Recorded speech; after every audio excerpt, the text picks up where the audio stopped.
The morning sun cut through the dust, hanging over forward operating base Spiker, as Specialist Maya Chen secured the final cargo strap on the 5-ton supply truck. Staff Sergeant Garrett leaned against the vehicle bay wall, arms crossed, watching her work with the expression of a man forced to babysit. His 3 team members clustered nearby, their laughter carrying across the motor pool. Rodriguez nudged Martinez with his elbow. Think she can handle the big, scary truck all by herself? Martinez grinned. Maybe we should draw her a map. You know, with pictures. The jokes rolled easy between them, while Chun methodically checked each tie-down point, her movements precise despite their commentary drifting her direction. Garrett pushed off the wall and approached the truck bed. You good to drive this thing, Specialist? Chen glanced at him, her expression neutral. Yes, Staff Sergeant. Been driving 5 tons for 11 months. He nodded slowly. Right, just making sure. Wouldn't want you getting lost between here and the city. His tone carried the weight of doubt, wrapped in false concern. Chun climbed into the driver's seat while the Rangers mounted up in their Humvees. Collins took position in the passenger seat beside her, his M4 held across his chest. First time rolling into Ramadi, Specialist? Chun started the engine. No. Collins settled back. Cool. Just stay on the convoy route and you'll be fine. Chen's eyes tracked the roofline of buildings beyond the wire as she responded. I know the route. The convoy rolled out at 0:100. 2 Humvees bracketing Chen's supply truck. Inside the cab, Collins fiddled with the radio while Chun maintained position 20 meters behind Garrett's lead vehicle. The landscape shifted from desert tan to urban gray as they approached the city limits. Chen's gaze swept methodically across windows and rooftops, her hands steady on the wheel. They entered the market district at reduced speed, navigating narrow streets lined with shuttered shops. Chen noticed the absence first. The civilians' position wrong, too few of them standing in doorways instead of moving through the street. Her hand keyed the radio. Staff Sergeant, civilian pattern is off. Recommend we reroute. Garrett's voice crackled back immediately. Let us handle security, Specialist. You just drive the truck. Chen's jaw tightened, but she maintained speed, counting the seconds. 30 seconds later, the RPG struck the trail Humvee with a concussive blast that shook her mirrors. The convoy erupted into chaos as automatic weapons fire hammered from multiple positions. Garrett's voice cut through the radio chatter. Dismount, dismount. Return fire. Chen jerked the truck into an alley intersection, the engine block now facing the primary firing line. She killed the ignition and grabbed her M4 from the rack, dropping out the driver's side as Collins scrambled out behind her. The Rangers had already deployed into fighting positions, their weapons barking in controlled bursts at visible ground targets. Chen took cover behind the truck's front wheel, her training overriding everything else. The shot that grazed Garrett came from an elevated position, the angle wrong for ground level. She tracked the trajectory backward through pure instinct, her eyes finding the 4th floor window 400 meters north. The muzzle flash came again, another Ranger ducking as the round sparked off concrete beside his head. Garrett pressed his hand against his shoulder, blood seeping between his fingers. Where the fuck are they shooting from? His team leader scanned rooftops, but couldn't locate the threat. Chen's mind cataloged the firing pattern automatically. Multiple elevated positions, coordinated fields of fire, professional placement. This was not random militia. The radio erupted with Garrett's voice calling for quick reaction force backup. Command response cut through 2 seconds later. QRF is engaged, separate contact. Hold your position. 25 minutes. Garrett swore and keyed his team net. We're pinned here. Suppress those ground targets and find me those fucking snipers. Chen remained behind the engine block while gunfire cracked overhead. Her eyes moved between firing positions, counting muzzle signatures and calculating angles. 7 distinct locations, each with clear, overlapping fields covering the kill zone. The Rangers could not advance and could not retreat. The situation narrowed to mathematics and time, both working against them. Collins crouched beside her, his face slick with sweat. This is bad, Specialist. Real bad.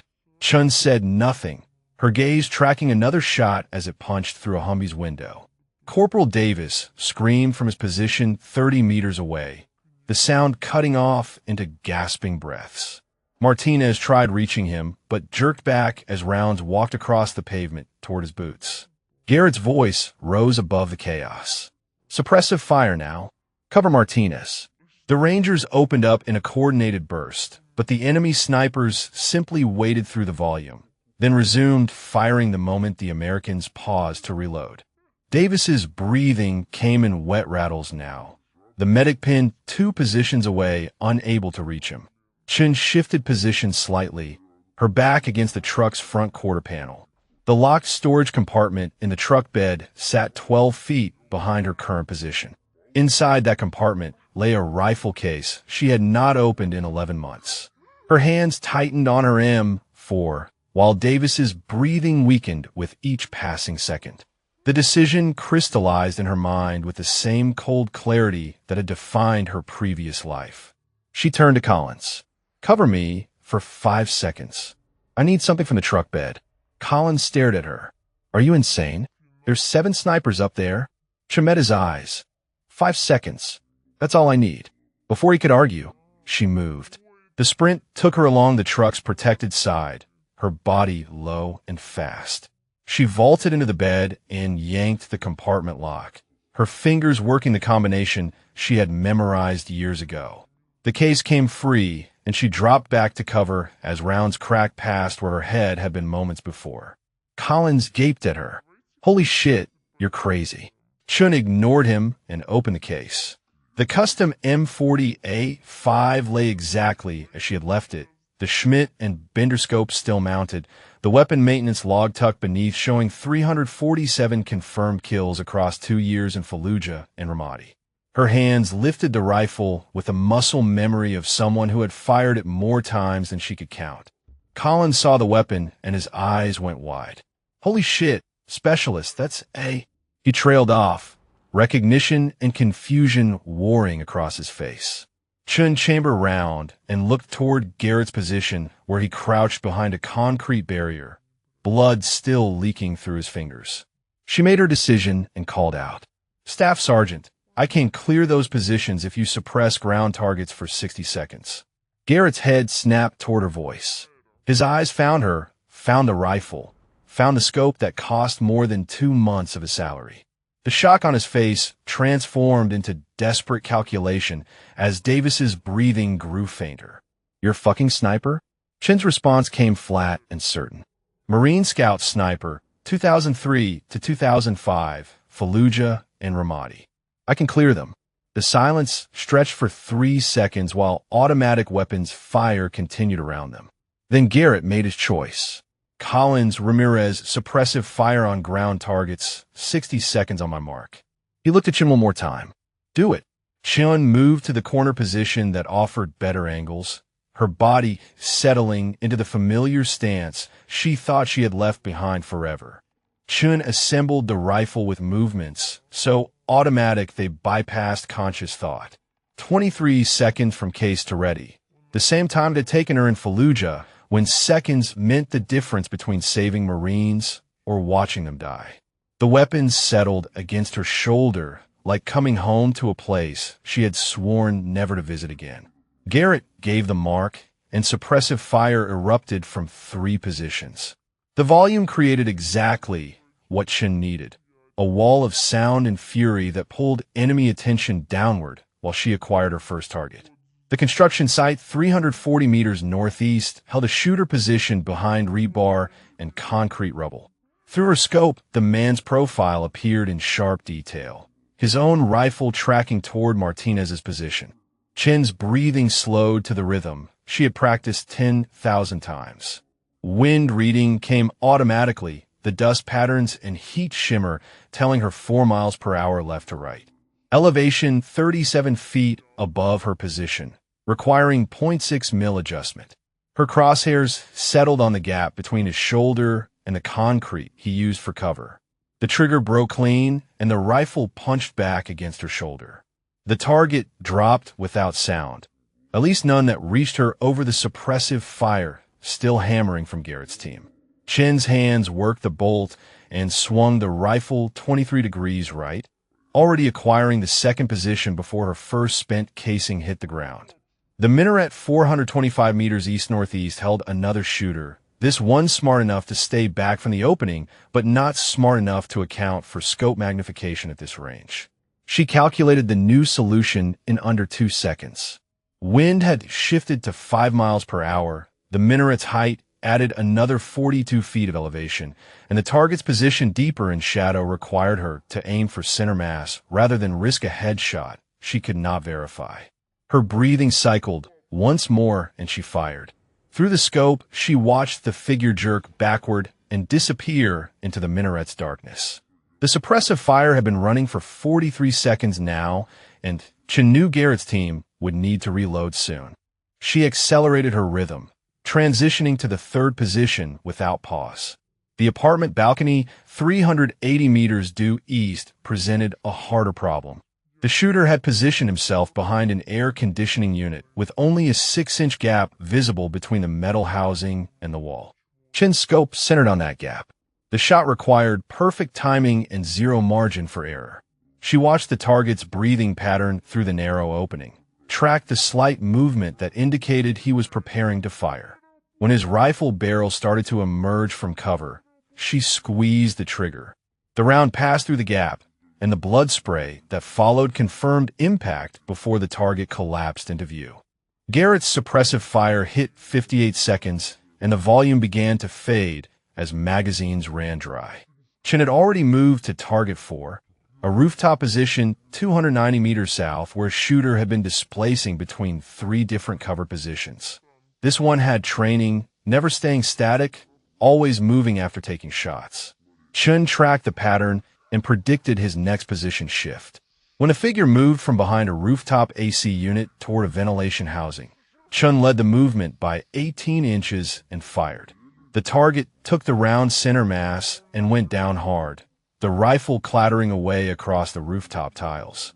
The suppressive fire ended at 62 seconds, and sudden silence filled the street except for Chen's controlled breathing and the mechanical sound of her bolt cycling. Target 5 realized something had changed. The water tower, 510 meters west, had provided excellent cover and firing position, but now the shooter understood his teammates had stopped firing. Chen watched through her scope as the figure began climbing down the tower's internal ladder, attempting to relocate before whatever had happened reached his position. The shot presented itself for less than 2 seconds as the target descended past an opening in the tower's metal slats. Chen calculated the deflection angle for a ricochet shot, placing her crosshairs on the slat's interior edge. The round sparked off the metal and careened into the tower's interior. Through the scope, Chen watched the figure fall 12 feet and stop moving at the tower's base. Collins crouched beside her position, his mouth working soundlessly as he tried to process what he had witnessed. Garrett remained frozen behind his barrier, head tilted like a man hearing music from an impossible distance. Martinez had stopped calling for the medic and simply stared in Chen's direction. The entire Ranger element had gone silent watching her work. Chen's scope swept back across the engagement area, checking each position in sequence. No movement from the construction site. The minaret opening remained empty. The balcony showed only the air conditioning unit and a spreading stain. The rooftop held a single motionless figure.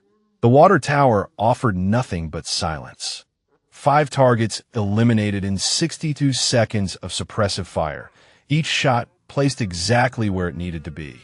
But 2 enemy snipers remained active, and she knew at least one of them had been tracking her muzzle flash. The 6th target occupied a mosque minaret 445 meters northwest, a position that offered both cover and cultural protection that made it difficult for American forces to engage. Chen's scope found the opening just as the shooter inside acquired her location.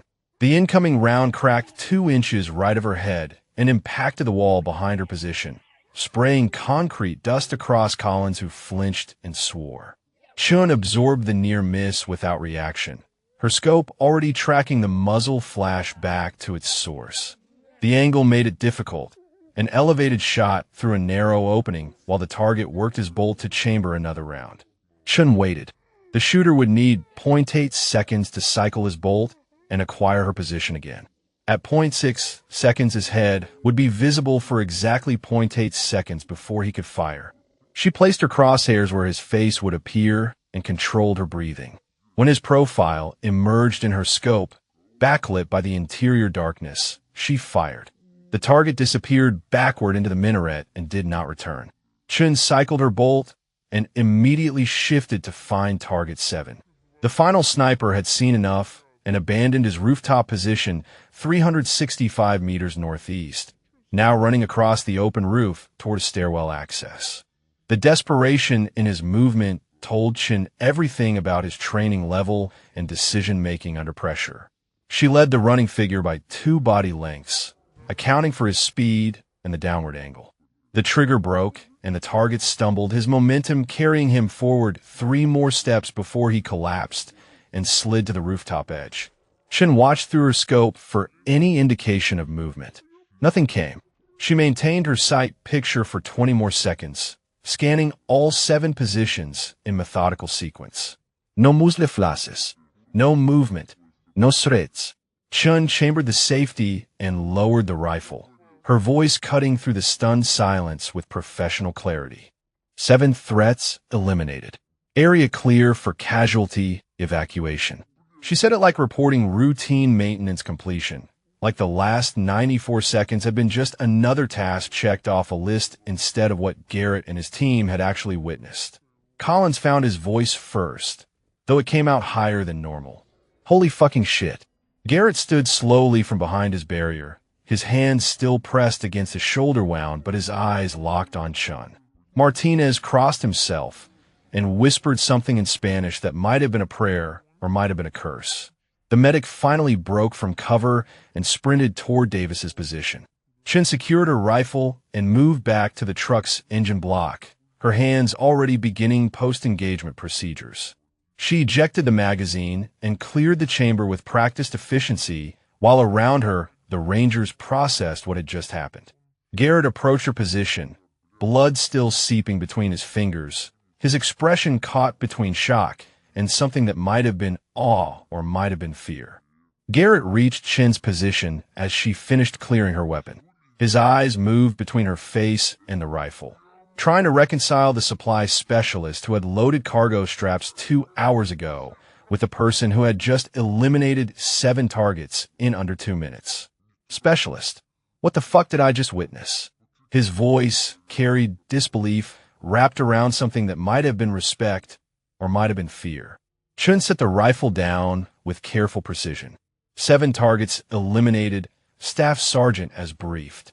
The flatness in her tone suggested she had answered similar questions before in different circumstances. Garrett opened his mouth to respond, but the sound of the medic shouting interrupted him. Davis needs immediate case vac. I've got 2 minutes to get him stable, maybe 3. The tactical situation reasserted itself over Garrett's confusion. He keyed his radio and coordinated with the medic while Chun moved to secure a landing zone in the intersection. Collins and Ramirez emerged from their positions, both men staring at her like she had materialized from smoke. Martinez crossed to where she stood, directing them to push disabled vehicles aside for helicopter access. You really a Marine sniper? Martinez's question came quiet enough that only Chun heard it. She nodded once without elaborating. Martinez processed this information while helping drag a damaged Humvee 3 feet left. My cousin was in Fallujah. 2nd Marines, house-to-house stuff. Said the snipers saved his squad 4 times. Chun's expression softened fractionally. A lot of good Marines in Fallujah.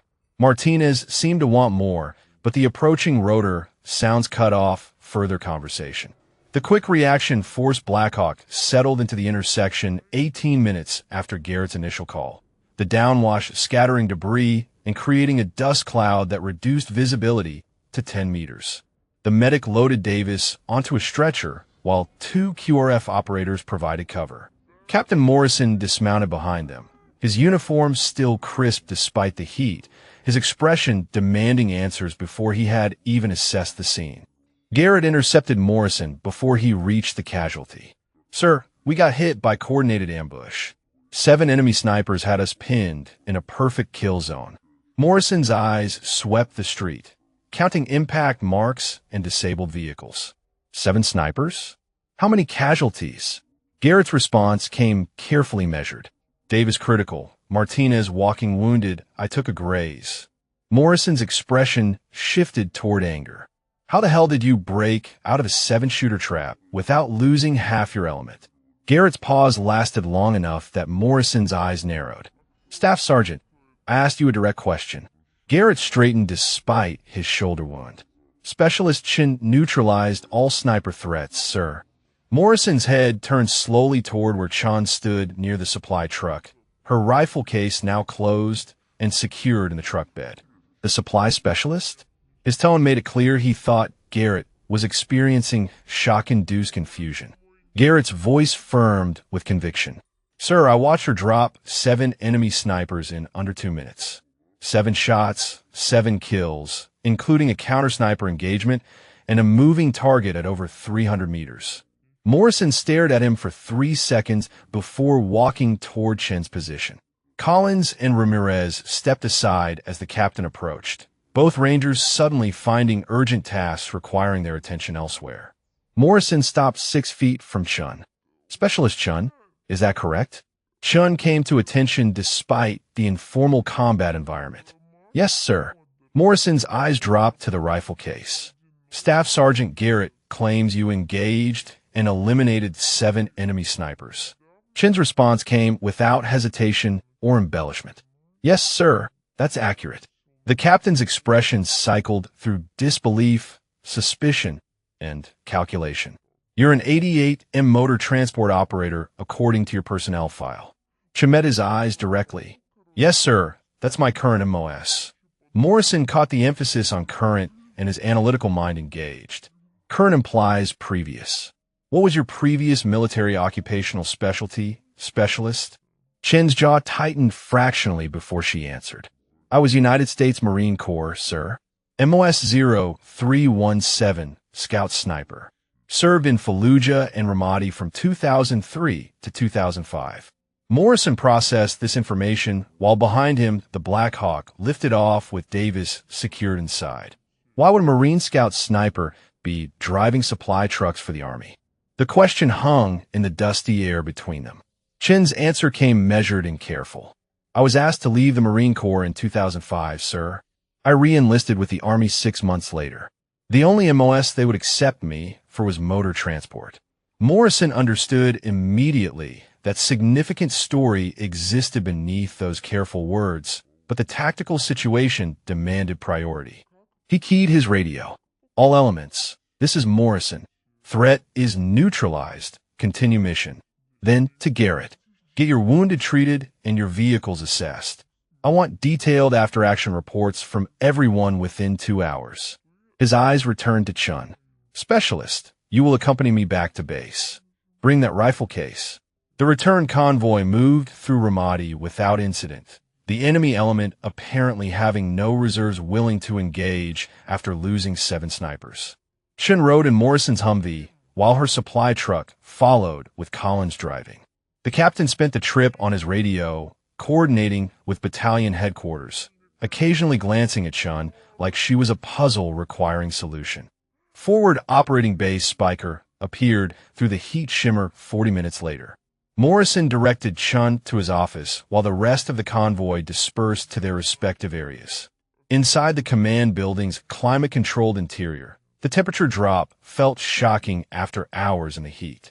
Morrison's office held the standard military furniture plus a desk covered in tactical maps and status reports. Sit, specialist. Morrison pointed to a chair while he moved behind his desk. Chen sat with her rifle case held across her lap. The captain opened his computer and pulled up her personnel file, his eyes scanning the information displayed. Says here you enlisted Army in August 2005 as 88M.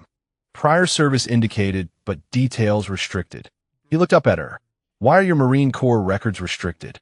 Chen's expression remained neutral, but her hands tightened slightly on the rifle case. Sir, I was honorably discharged from the Marine Corps. The restriction was placed at my request during Army enlistment. Morrison leaned back in his chair.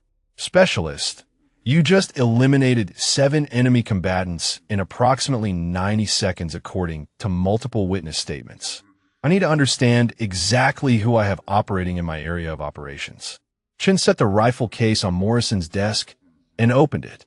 Inside, beneath the custom M40A5, lay a worn manila folder held together with a rubber band. She removed the folder and placed it in front of Morrison. My Marine Corps DD-214 and service records, sir. I keep copies with the rifle. Morrison opened the folder and began reading. His expression shifted as he processed the information. MOS 0317 Scout Sniper, graduated top of class at Quantico. Deployed Fallujah, November 2003. His eyes tracked down the page. 347 confirmed kills over 18 months of deployment. Multiple commendations, including recommendation for Silver Star. He looked up sharply. Why was the Silver Star recommendation denied? Chen's voice carried no emotion. I was discharged before the paperwork processed, sir. Morrison returned to reading. Deployed spotter killed by friendly fire incident, March 2005. Subject refused psychological evaluation. Subject declined retention offers. Accepted honorable discharge, April 2005. He closed the folder carefully. You blamed yourself for your spotter's death. It wasn't a question, but Chen answered anyway. Yes, sir. He was 22 years old and died because artillery coordinates were miscommunicated. I was the senior team member. Morrison absorbed this information. So you left the Marines, waited 6 months, and joined the Army as a truck driver just to stay deployed. Chen nodded once. The Army was willing to take me, sir. The Marines were not. Morrison made a decision and reached for his phone. He dialed a number from memory and waited through 2 rings. Major Reyes, this is Captain Morrison at Spiker. I need you to come to my office immediately. I have a situation requiring G2 assessment. He listened briefly. Specialist Maya Chun, currently assigned as 88M to my logistics element. Previously USMC Scout Sniper with 347 confirmed kills. Just eliminated 7 enemy snipers in a single engagement. He paused. Yes, sir, I'm serious. 30 minutes works. He hung up and looked at Chen. Major Reyes is battalion intelligence. He's going to want to verify everything in that folder and probably ask you questions I don't have clearance to hear the answers to. Chen's expression suggested she had expected this. Understood, sir. Morrison stood and moved to look out his window at the base operations. Specialist, off the record, why didn't you tell anyone about your background? Chen's answer came after considering her words. Sir, I was assigned as a motor transport operator. I performed those duties to the best of my ability. What I did before didn't seem relevant until today. Morrison turned back to face her. You spent 11 months driving supply trucks knowing you could do what you did today. That's either the most disciplined thing I've ever heard or the most wasteful. Chen met his eyes without flinching. I wanted to serve, sir. They gave me the job they would give me. Major Reyes arrived 28 minutes later carrying a secure laptop and wearing the focused expression of an intelligence officer presented with an anomaly requiring immediate classification. Morrison made introductions while Reyes set up his equipment on the corner of the desk. Chen remained seated with her rifle case and service record folded position between them like evidence at a hearing. Reyes opened Chen's Marine Corps file on his laptop, cross-referencing it against her current Army personnel record. The disconnect between the two created visible confusion on his face. Specialist Chen, you graduated Scout Sniper School, ranked first in your class with the highest marksmanship scores recorded in the program's history up to that point. Chen acknowledged this with a slight nod. Yes, sir, that's accurate. Reyes continued reading, his finger tracking down the screen. First deployment Fallujah, attached to 1st Battalion 8th Marines. 43 confirmed kills in first 2 months. He looked up. Most snipers take 6 months to get their first confirmed kill. You averaged 1 every 3 days. Chen's expression remained neutral. Fallujah was a target-rich environment, sir. The Major returned to his screen. 2nd Deployment Ramadi, attached to 2nd Battalion 5th Marines. 271 confirmed kills over 13 months. Multiple commendations for missions supporting Marine infantry operations. Then in March 2005, your spotter Lance Corporal Timothy Rodriguez was killed during a fire support mission. Chen's hands tightened on her knees, but her face showed nothing. Reyes read directly from the incident report. Friendly artillery strike on building adjacent to your hide position. Rodriguez died instantly from shrapnel wounds. You were uninjured but refused to leave his body for 8 hours until extraction arrived. Chen's voice came flat. He was my responsibility, sir. I wasn't leaving him. Morrison interjected from where he stood by the window. The report says you refused psychological evaluation and declined all retention offers. Reyes nodded while pulling up another document. Marine Corps wanted to keep her. Offered positions at Quantico as an instructor, offered transfer to different units, offered extended leave. She refused everything and requested immediate discharge. Chen finally spoke without prompting. I couldn't continue, sir. Every time I looked through a scope, I saw Rodriguez.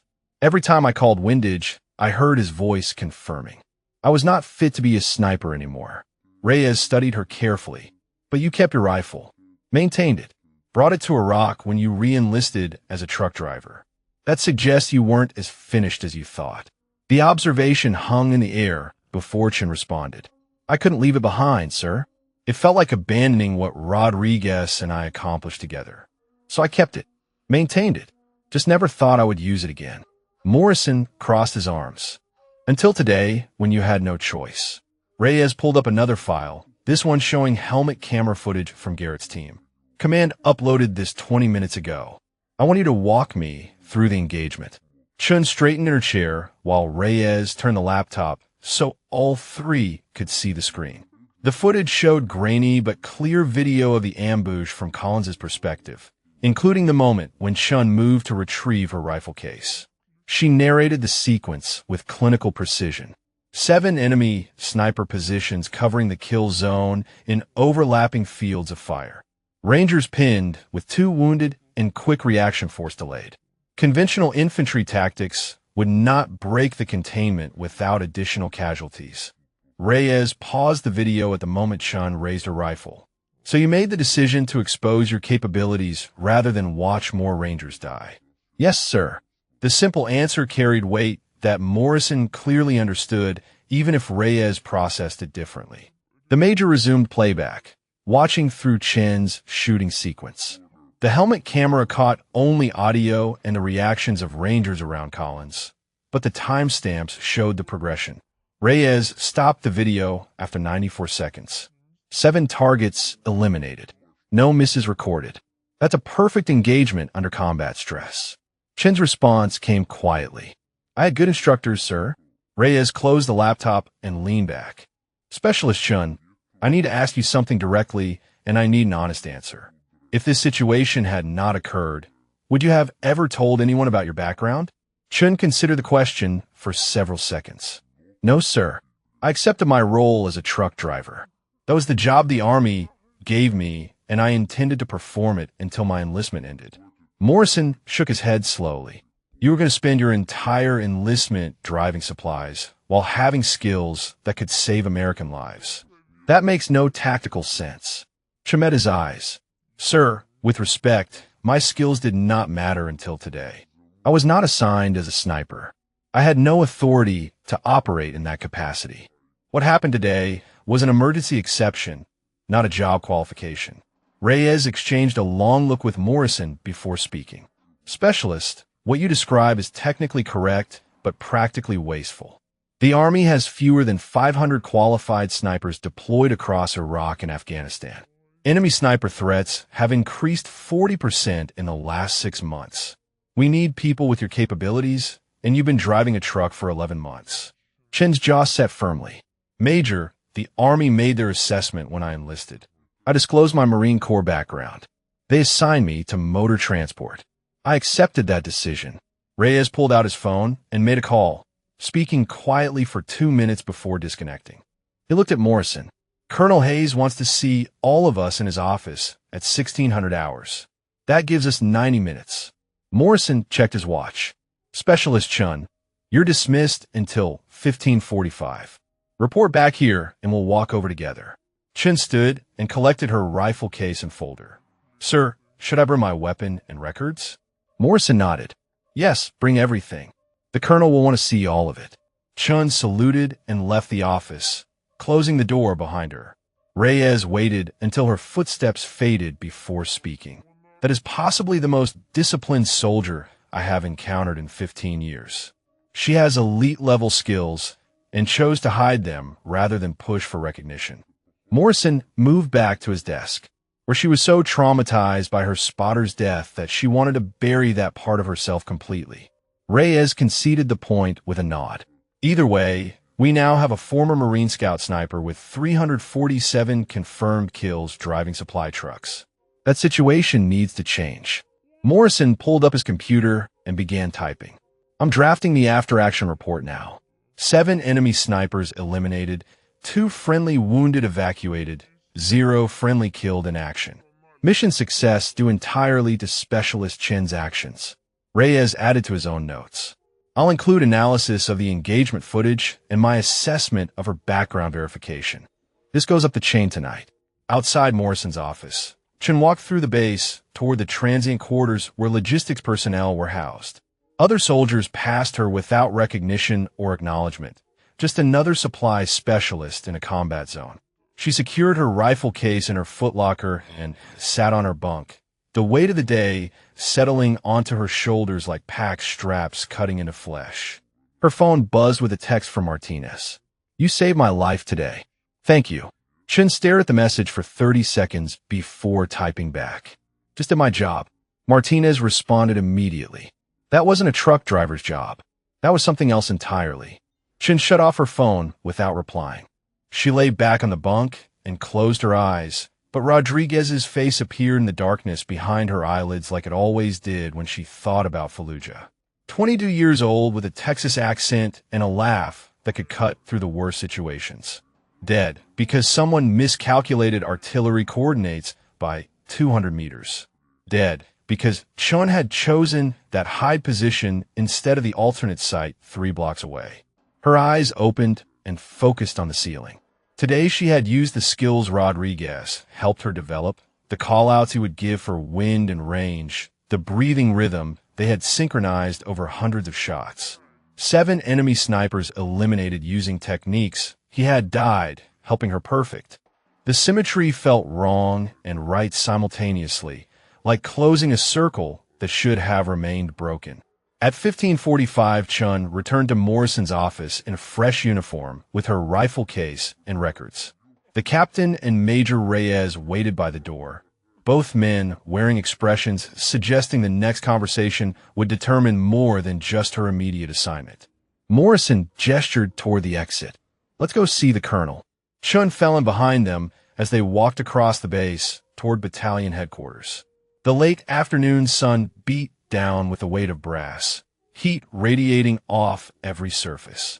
Soldiers moved between buildings in small groups, conducting the endless tasks that kept a forward operating base functional. Chin's mind turned over the possibilities of what Colonel Hayes might decide, but she found herself curiously detached from the outcome. She had accepted her role as a truck driver and performed it well. If that changed, she would accept the new role and perform it well. Control existed only in execution, never in assignment. Battalion headquarters occupied a reinforced concrete building that had once served as an Iraqi government office before the invasion. Colonel Hayes' office sat on the second floor behind a door marked with his name and rank in stenciled letters. Morrison knocked twice and entered when the colonel's voice called them inside. Hayes stood behind his desk reviewing documents, his gray hair cut to regulation length and his weathered face showing the lines of someone who had spent 25 years making difficult decisions. He looked up as they entered. Captain Morrison, Major Reyes, and this must be Specialist Chun. His eyes moved to the rifle case she carried. I've been reading some very interesting reports about today's engagement. Morrison and Reyes took seats while Chun remained standing at attention. Hayes gestured to the remaining chair. "Seat, specialist. You're not being charged with anything." Chun sat with the rifle case across her lap, her posture straight despite the informal permission. Hayes returned to his desk and pulled up something on his computer screen. "I have helmet camera footage from 3 different Rangers, after-action reports from Staff Sergeant Garrett and Captain Morrison, and a preliminary intelligence assessment from Major Reyes. All of them described the same event with remarkable consistency. 7 enemy snipers eliminated in 94 seconds by a motor transport operator who, according to her personnel file, has no sniper qualification." Hayes looked directly at Chun. "That's quite a discrepancy." Chun opened her rifle case and removed her Marine Corps folder, placing it on Hayes' desk. "Sir, my DD-214 and service record. I was USMC Scout Sniper from 2003 to 2005. Hayes opened the folder and began reading, his expression shifting as he processed the information. 347 confirmed kills. Silver Star recommendation. "Why am I only learning about this now?" Reyes spoke up. "Sir, Specialist Chun disclosed her prior service when she enlisted Army, but the details were restricted at her request. The system flagged her as prior service, but didn't transfer her complete Marine Corps record." Hayes continued reading through the documents. "Spotter killed in friendly fire incident. Refused retention offers and requested discharge." He looked up at Chun. "You left the Marines because of guilt." "Yes, sir." Hayes set down the folder carefully. "But you kept your weapon and maintained your skills." Chun's response came measured. "I kept my weapon because it represented 18 months of work with my spotters, sir. I didn't maintain my skills. I locked the rifle away and drove trucks." Hayes leaned back in his chair. "Yet today, you eliminated 7 targets with perfect accuracy under combat stress after 11 months away from the scope." Chun had no answer that would satisfy the implied question. So, she simply said, "The muscle memory remained, sir." Hayes exchanged looks with Morrison and Reyes before standing and walking to his window. "Specialist Chun, I'm going to be direct with you. The Army needs snipers desperately. Enemy sniper activity has killed 18 American soldiers in this sector in the past 3 months. We have 4 qualified snipers covering an area of operations that requires at least 15. He turned back to face her. "You have more confirmed kills than any sniper currently deployed in Iraq. You just demonstrated that your skills are not only intact, but arguably superior to most active snipers. Yet you've been driving supply trucks because you feel guilty about something that was not your fault." Chin's jaw tightened, but she maintained her composure. "Sir, with respect, the guilt is mine to carry regardless of fault assessment." Hayes nodded slowly. "I understand that, Specialist. But guilt doesn't change tactical reality. I have Rangers and infantry soldiers dying to enemy snipers while someone with your capabilities drives a truck. That's not acceptable anymore." Chin's hands gripped her knees. "Sir, I re-enlisted as 88M. That's the MOS the Army assigned me. I don't have authority to change that assignment." Hayes returned to his desk and picked up his phone. "Give me the G1 shop." He waited briefly. "This is Colonel Hayes. I need immediate MOS reclassification authority for a specialist in my battalion." He listened for 10 seconds. "I'm invoking operational necessity clause under combat conditions. Authorization code is in my personnel file." He waited again. "Specialist Maya Chun, currently 88M, reclassifying to 11B with B for additional skill identifier effective immediately." "Yes. I'll send the supporting documentation within the hour." He hung up and looked at Chun. "Specialist, effective right now, you are no longer a truck driver. You are infantry with sniper qualification. You will be assigned to Battalion Scout Platoon under Captain Torres." Chun sat completely still, processing the unilateral change to her military career. "Sir, I didn't request this reassignment." Hayes' voice carried finality. "I'm not asking your permission, Specialist. I'm giving you an order based on operational requirements. 18 dead Americans in 3 months versus your personal feelings about guilt. That's not a difficult command decision." Chin's training demanded she accept orders without argument, but her voice carried an edge when she spoke. "Sir, What if I'm not effective? What if today was an aberration and I can't perform consistently? Morrison interrupted. Specialist, I watched the footage. That was an aberration. That was someone operating at the highest level of their capability. Reyes added his assessment. Your shot placement, target acquisition speed, and decision-making under fire all indicate someone with exceptional training and natural aptitude. The Marine Corps doesn't produce 347 confirmed kills through luck. Hayes folded his hands on his desk. Specialist Chun, I understand you left the Marines because you couldn't reconcile your spotter's death with continuing to use the skills you developed together. But he died in service to this country, and you've spent 11 months hiding skills that could have saved other Americans from the same fate. Is that what Lance Corporal Rodriguez would have wanted? The words hit Chun like a physical impact. Her breathing stopped for 2 seconds before resuming, and moisture gathered at the corners of her eyes, though she refused to let it fall. Rodriguez wanted to be the best spotter in the Marine Corps, sir. He wanted our team to save Marines. Chen's voice fractured slightly on the last word before she controlled it. Then honor him by doing exactly that.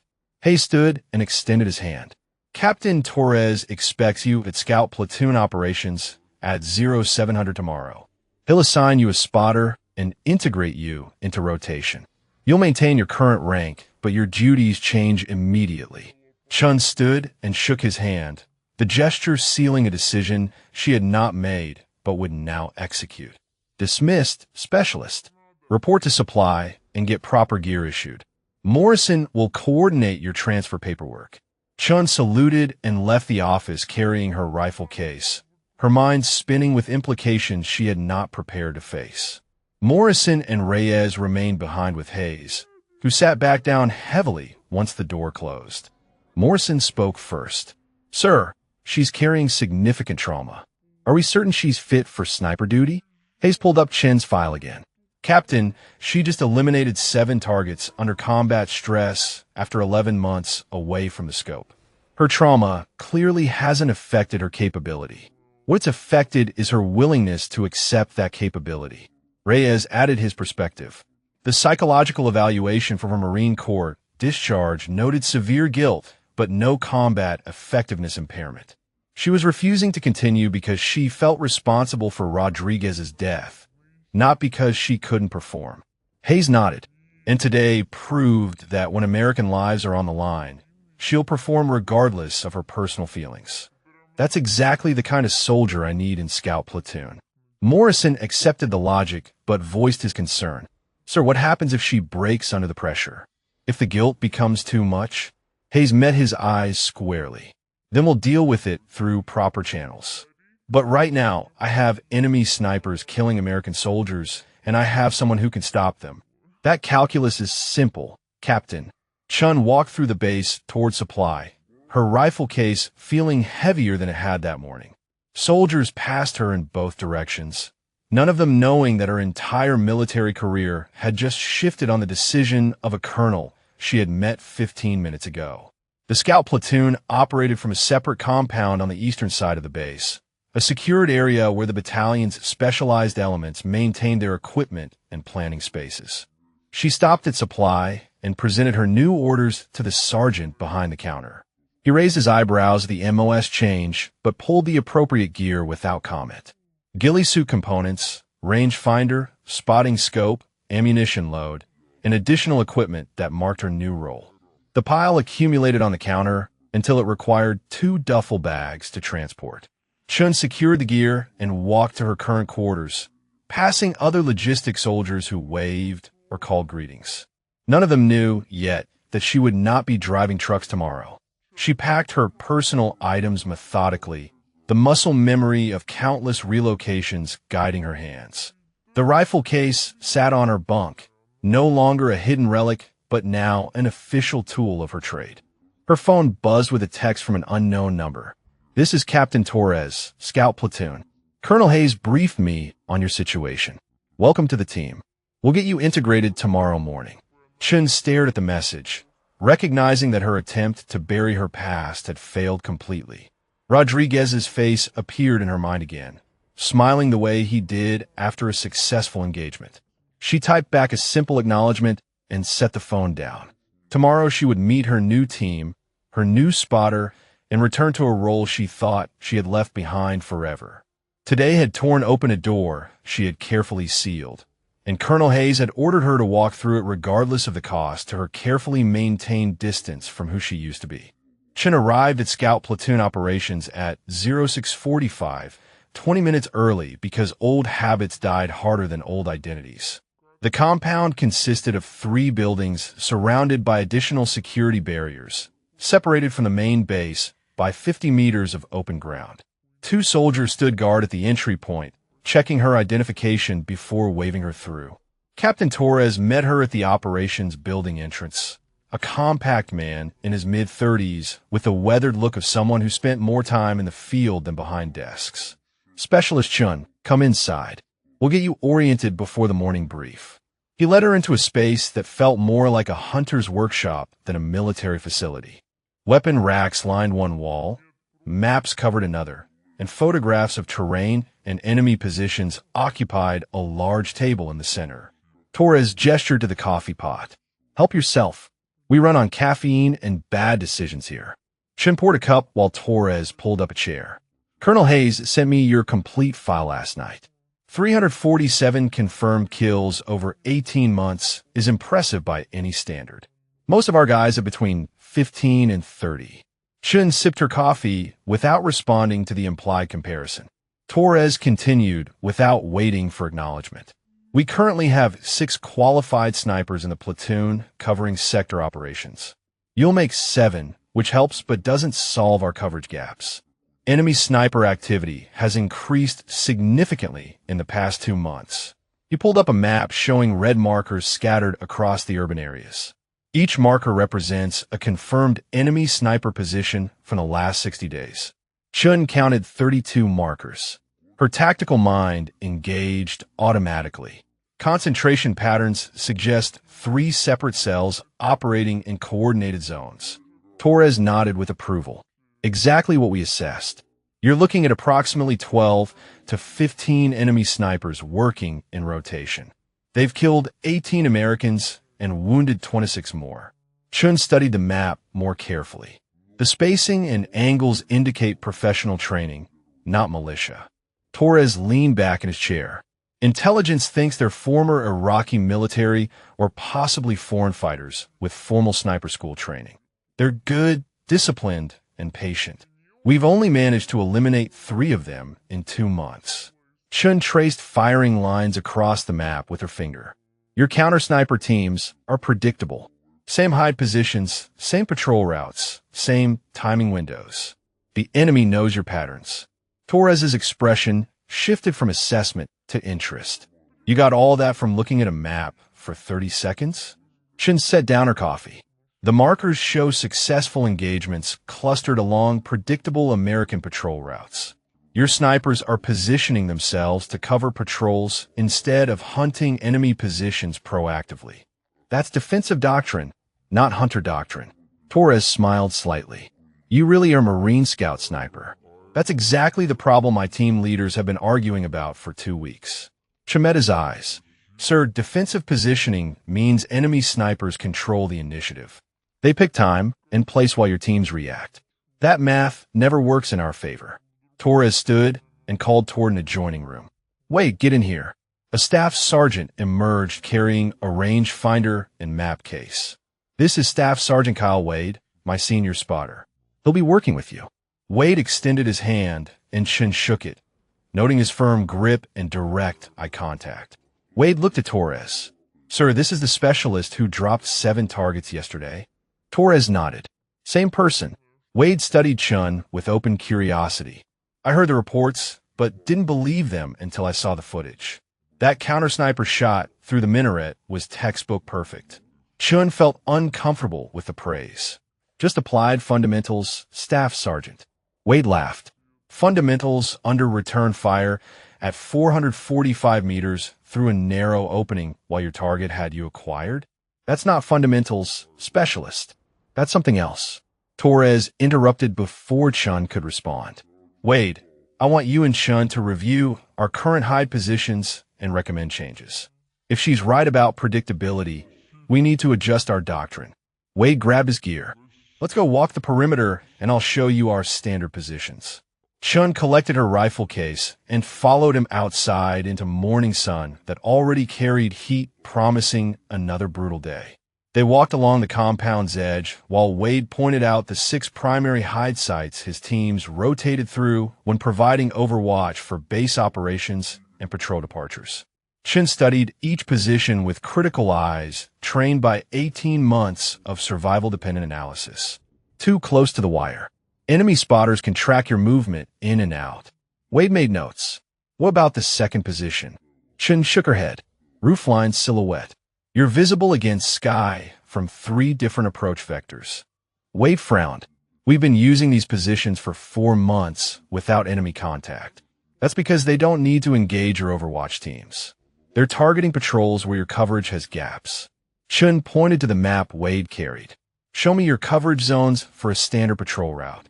Wade traced the typical path with his finger, marking where scout teams provided overwatch. Chun identified 3 gaps immediately. Here, and here. These transition points have no coverage overlap. Enemy can engage and displace before your teams can acquire them. Wade stared at the gaps she had identified in 15 seconds. Son of a bitch. We've been leaving doors open and wondering why they keep getting through. Chun pulled out her own map and marked alternative positions. If you move your primary hides to these locations, you get overlapping fields of fire covering the transition points. Enemy can engage without exposing themselves to at least 2 of your teams. Wade studied her marks carefully. These positions are farther from base. Means longer movement time to establish hides. Chun nodded. Also means enemy can't pattern your rotation. You vary entry routes, timing, and approach vectors. Makes you unpredictable. Wade looked up from the map. You've thought about this stuff a lot. Chun's voice carried memory. I spent 18 months staying alive by being unpredictable. Wade seemed to understand she meant more than just tactical positioning. They returned to operations where Torres waited with 2 other sniper teams. He gathered everyone around the map table. Chun, brief everyone on your assessment. She felt the weight of 6 experienced snipers watching her. A truck driver assigned yesterday, who is now critiquing their established procedures. Her Marine training pushed past discomfort into professional clarity. She laid out her analysis in concise terms. Current positions predictable, coverage gaps exploitable, defensive doctrine surrendering initiative to enemy. Recommended position changes to create overlapping fields, irregular rotation schedules to prevent pattern recognition, proactive hunting operations targeting known enemy zones rather than reactive overwatch. The briefing took 4 minutes and created visible disagreement among the assembled team members. Sergeant First Class Martinez spoke first. With respect, Specialist, we've been running counter-sniper operations for 6 months. These positions were chosen for specific tactical reasons. Chun met his skepticism directly. Then why have you only eliminated 3 enemy snipers while they've killed 18 Americans?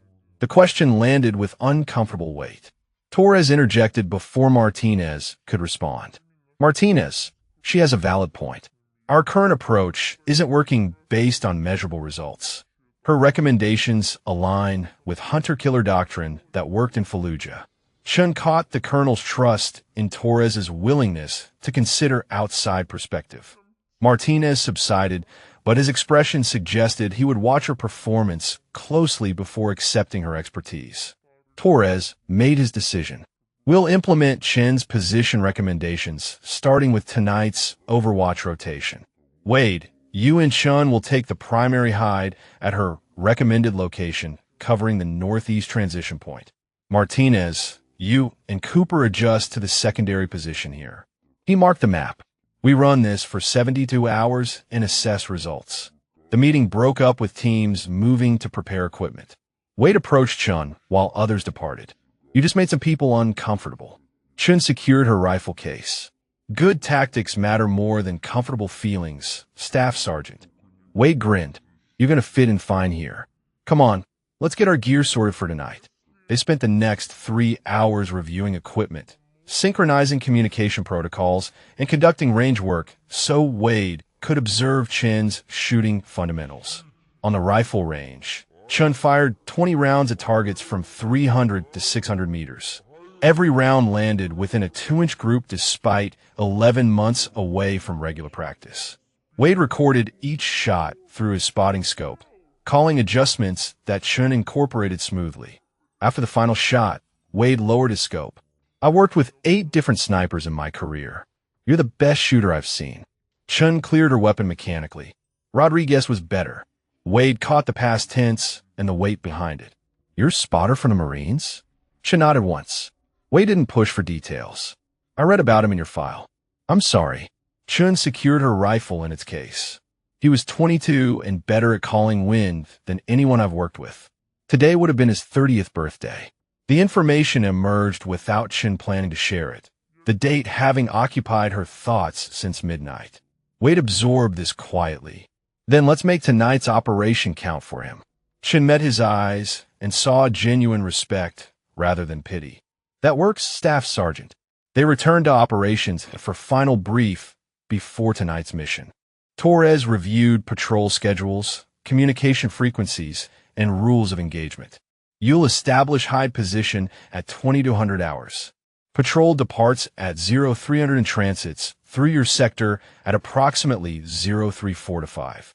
Enemy sniper activity typically occurs in the 30-minute window after dawn, so expect contact between 0530 and 0600. Chun studied the terrain photos. "What's our displacement protocol if engaged?" Torres pointed to marked routes. "Primary exfiltration here, secondary here. QRF will be staged at this location with 8-minute response time." Chin calculated angles and distances. "If enemy engages our position, they'll be exposed to counterfire from Martinez's secondary position. That's good coverage." Torres nodded.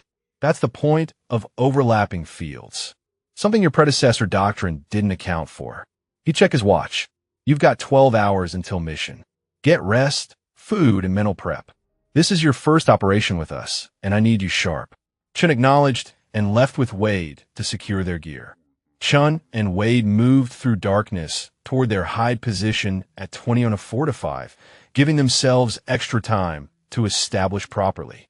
They carried full combat loads plus specialized equipment, moving in tactical bounds with Wade navigating while Chun provided rear security.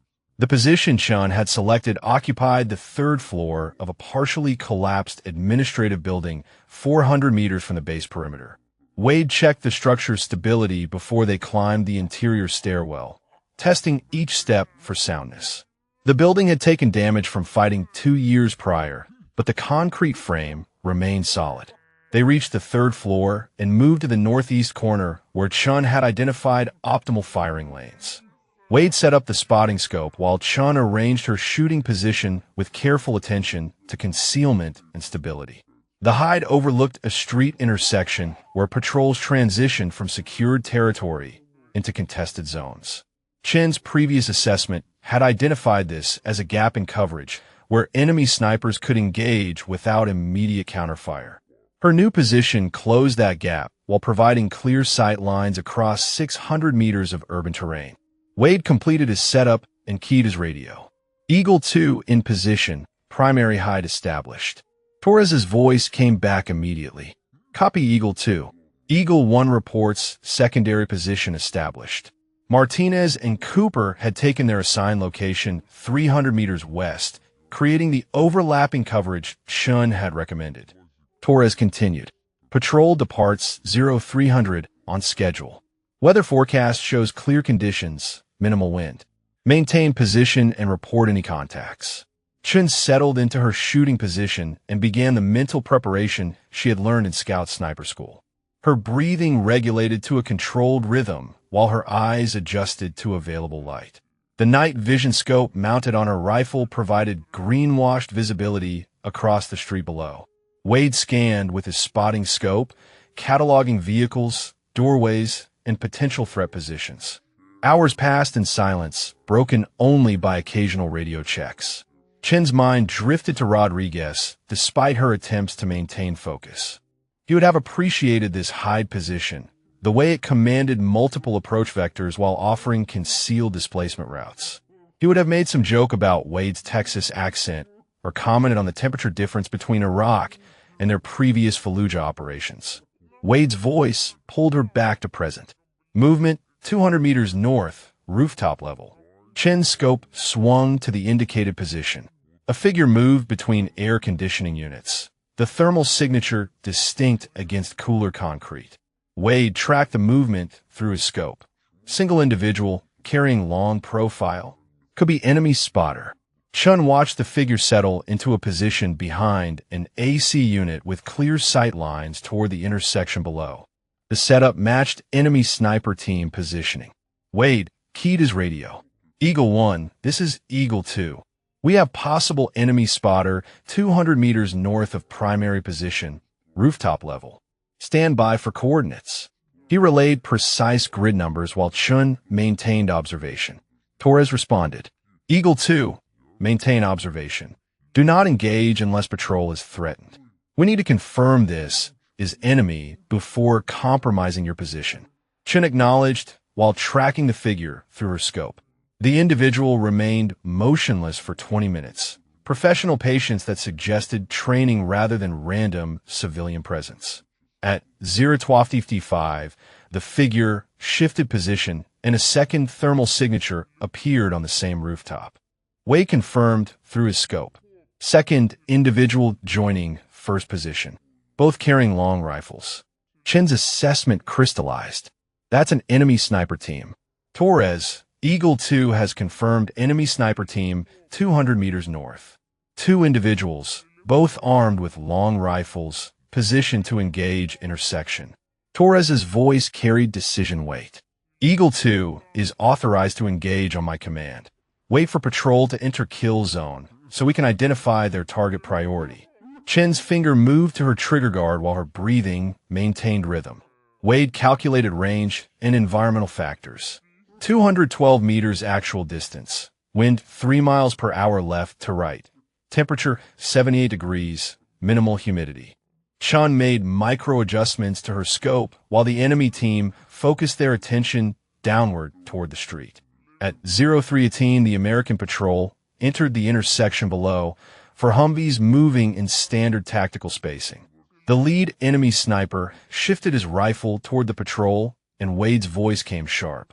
Primary target acquiring patrol, lead vehicle. Torres's command came immediately. Eagle 2, engage.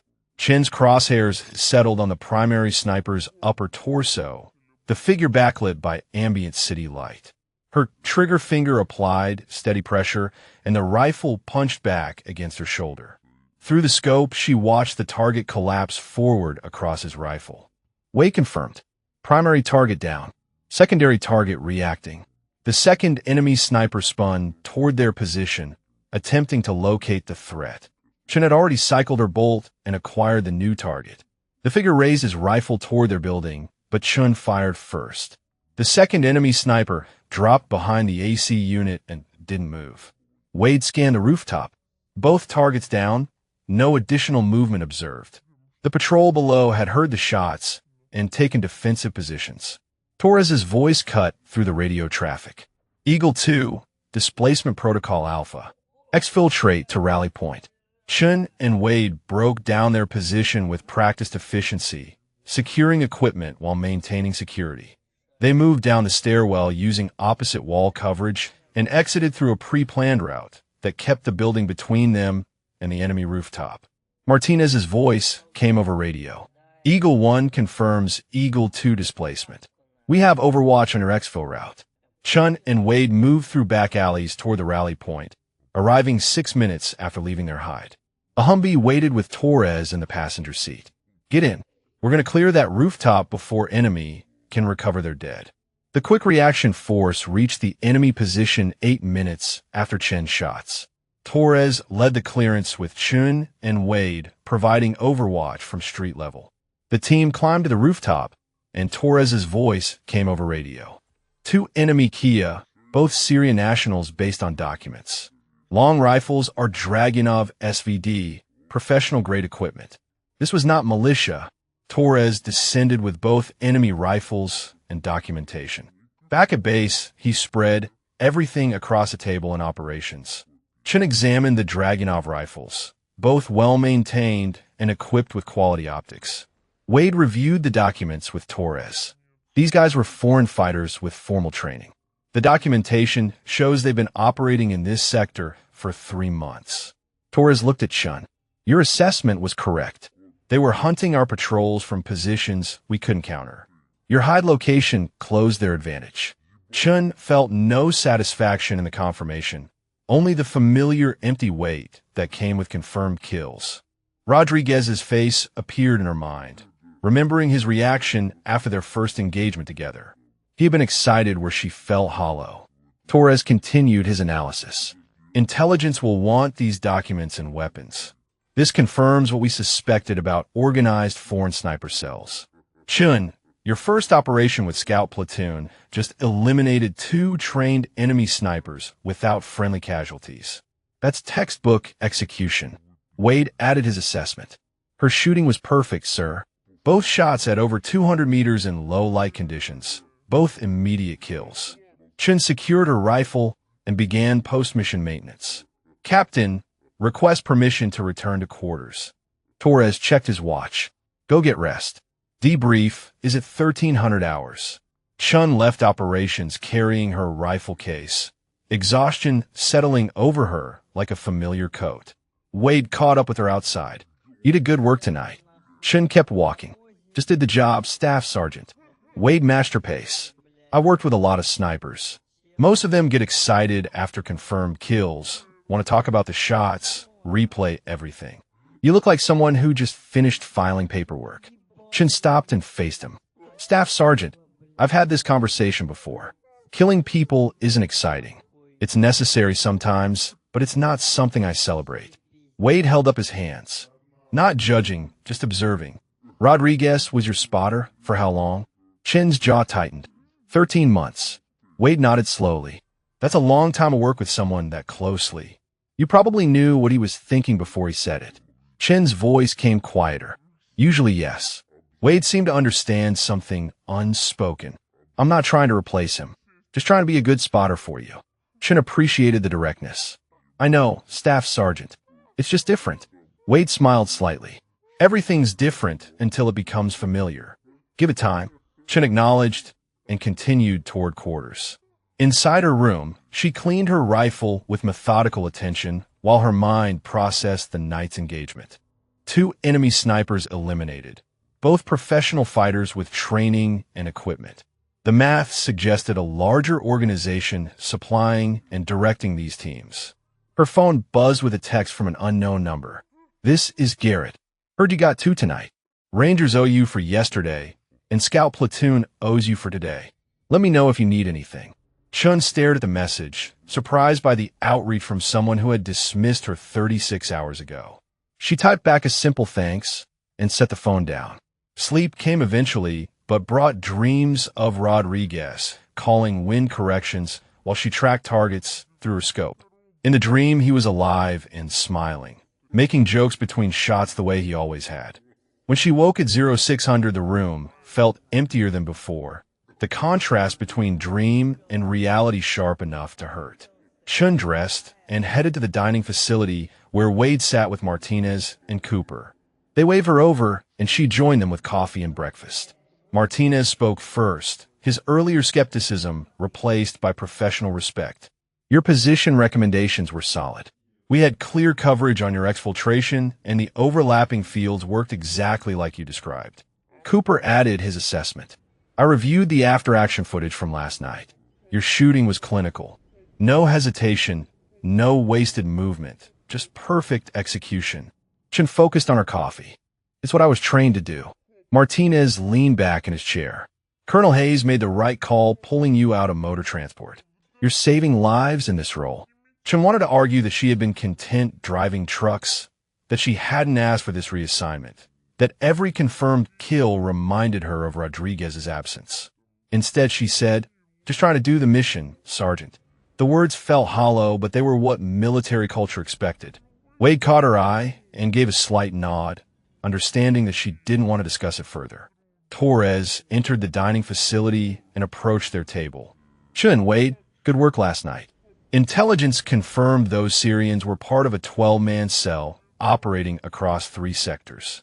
Your engagement disrupted their rotation schedule and forced them to adjust operations. That's strategic impact beyond just 2 kills. Chen acknowledged while finishing her coffee, already preparing mentally for the afternoon debrief and whatever mission would follow. The debrief at 1300 hours brought together Scout Platoon, Battalion Intelligence, and senior leadership, including Colonel Hayes. Major Reyes displayed photographs of the 2 eliminated Syrian fighters alongside documents recovered from the rooftop position. Both men were former Syrian military snipers who had entered Iraq through the western border 3 months prior with false identification and professional equipment. Reyes pointed to a map showing enemy activity patterns. These 2 were part of a larger cell we've been tracking. Cell composition includes 12 foreign fighters, 8 Syrian and 4 Iranian, all with formal sniper training. They've been rotating through 3 sectors, conducting harassment operations against American patrols and fixed positions. Chen studied the map while Reyes continued. Your engagement last night eliminated 2 of their most experienced operators and recovered intelligence that gives us their communication protocols and safe house locations. Colonel Hayes addressed the room directly. This represents the first significant counter-sniper success we've achieved in this sector since operations began. Specialist Chen's tactical recommendations and execution directly enabled this outcome. Torres added context. Sir, the high position Chen selected closed a coverage gap enemy snipers had been exploiting for 2 months. Her analysis identified predictable patterns in our previous doctrine that enemy was using to avoid engagement. Hayes looked at Chen. Specialist, based on Major Reyes's intelligence assessment, where would you position teams to target the remaining enemy cell members? Chen approached the map and studied the marked safe house locations and known operating zones. She traced potential routes between positions. If they're rotating through these 3 sectors, they need transit corridors here and here. I'd establish observation positions covering both corridors with instructions to track movement patterns rather than engage immediately. Reyes followed her logic. You want to identify their complete network before taking action. Chen nodded. If we eliminate individuals without understanding their support structure, the cell just replaces them. If we map their entire operation first, we can collapse the whole network simultaneously. Hayes exchanged looks with Torres and Reyes. That's thinking beyond tactical level. How long would observation take? Chen calculated based on the intelligence displayed. With 4 teams rotating coverage across both corridors, probably 72 to 96 hours to establish patterns. Then we coordinate simultaneous raids on safe houses while engaging any cell members in transit. Reyes made notes rapidly. That requires a significant coordination between scout platoon, infantry elements, and Iraqi security forces. Torres spoke up. Sir, it's viable if we get the resources allocated. Hayes made his decision. Major Reyes, coordinate with Iraqi forces and infantry battalions. Captain Torres, assign your teams according to Chen's recommendations. I want operational plan on my desk by 1800 hours tonight. The meeting broke with various elements moving to execute planning. Torres pulled Chen aside. You just outlined a 3-day operation that requires battalion-level coordination. That's not typical specialist thinking. Chen felt uncomfortable with the attention. Sir, it's just pattern recognition and resource allocation. Rodriguez used to say, I thought like a general trapped in a private's body. Torres smiled slightly. Your spotter was right. Hayes wouldn't have approved the plan if he didn't think you were correct. Go help Wade with equipment prep. You'll be on first rotation starting tonight at 2200. Chen spent the afternoon preparing gear with Wade, while Martinez and Cooper handled separate coordination tasks. Wade reviewed maps showing the northern transit corridor they would observe. We'll be in a static hide for potentially 8 hours per rotation. That's a lot of time staring through scopes. Chen checked her rifle 0. I've done longer. Fallujah had missions where we held position for 14 hours waiting for targets. Wade packaged additional ammunition and water supplies. What was Fallujah like compared to here? Chen's hands paused on her equipment. Fallujah was house-to-house urban combat with targets everywhere. You'd fire, displace, fire again, constant movement. Here it's more methodical, more waiting. Wade seemed to sense the memory weight behind her words. Which do you prefer? Chen considered the question honestly. Neither. Both involve killing people who are trying to kill Americans. The setting doesn't change the fundamentals. Wade secured his pack straps. Fair answer. My brother was in Fallujah with 3rd Battalion, 1st Marines. He said the snipers were the only reason they survived some engagements. Chun felt the familiar weight of others' gratitude for actions she had performed out of duty rather than heroism. They loaded their vehicle at 20 and 30 and departed base with Martinez and Cooper in a second Humvee heading to the southern corridor position. The drive through darkness took 30 minutes along secured routes before reaching their insertion point. Chun and Wade dismounted and moved on foot toward a 4-story apartment building that offered observation over the northern corridor. The building showed damage from previous fighting but remained structurally sound. They climbed to the 4th floor and established their hide in a corner room with windows facing 2 directions. Wade set up observation equipment, while Chun arranged her shooting position to cover both potential engagement angles. Torres's voice came over radio. Eagle 2 and Eagle 3 in position. Begin observation protocols. Hours passed with methodical scanning of streets and buildings below.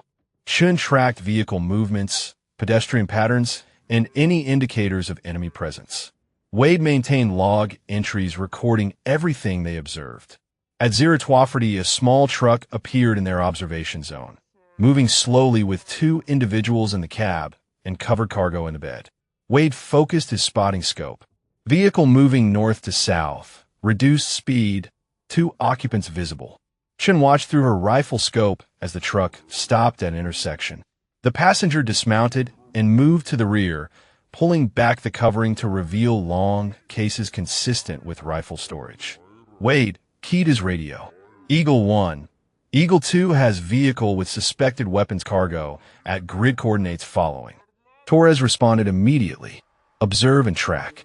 Do not engage. We need to see where they're going.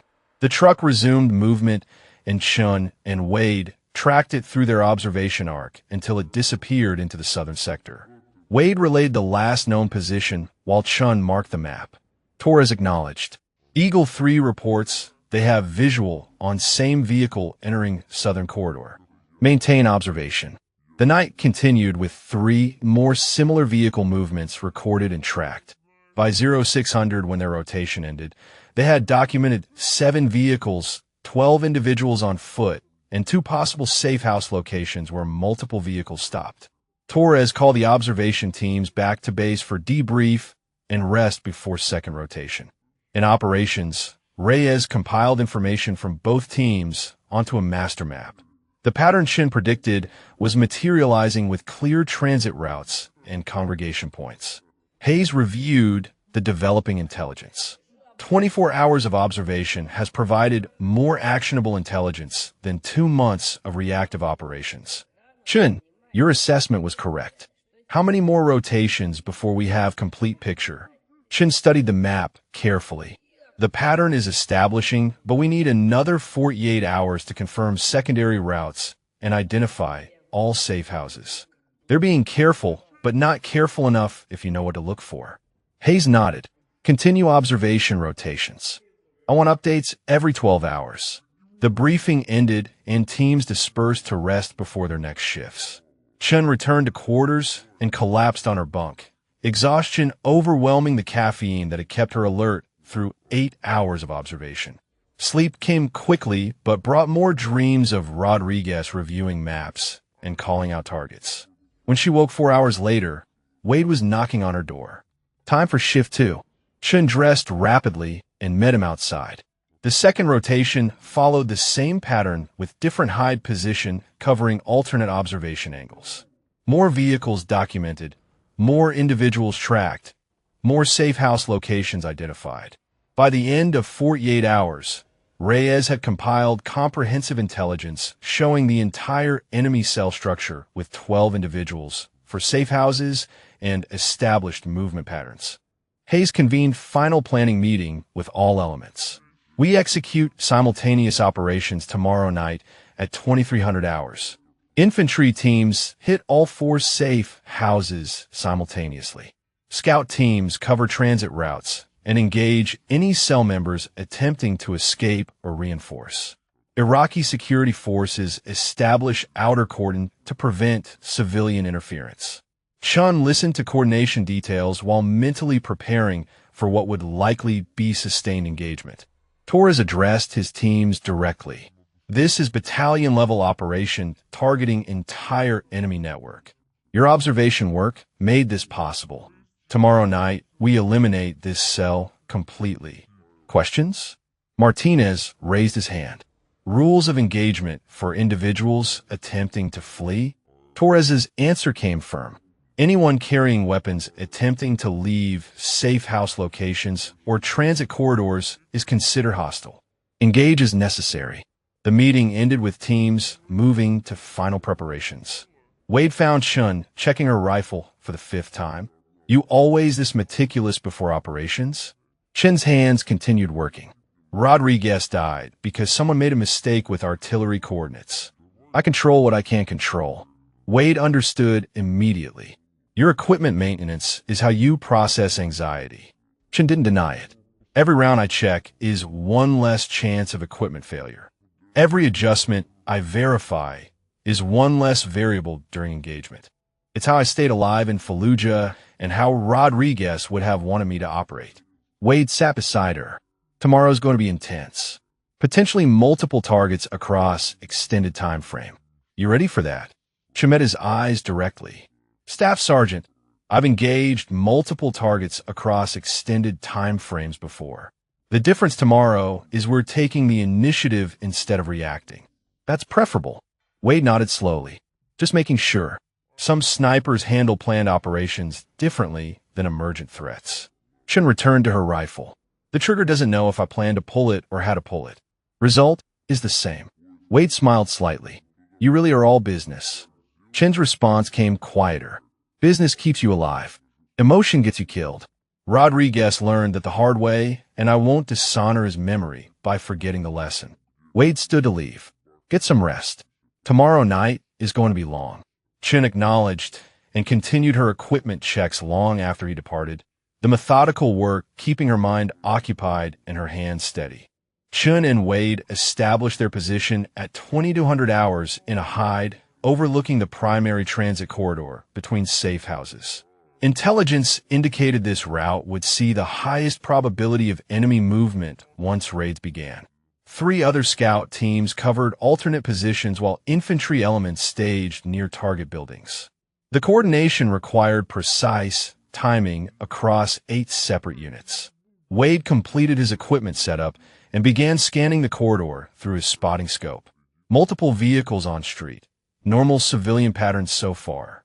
Chen settled into her shooting position with clear sight lines across 400 meters of urban terrain. Her rifle's night vision scope rendered the scene in green monochrome, doorways and windows standing out as darker voids against lighter walls. Torres's voice came over the command net at 2012. All elements report status. Each team confirmed readiness in sequence until all 8 units reported prepared. Torres continued. Execute on my mark in 5 minutes. Infantry teams breach simultaneously on all 4 targets. Scout teams engage any armed individuals attempting to flee or reinforce.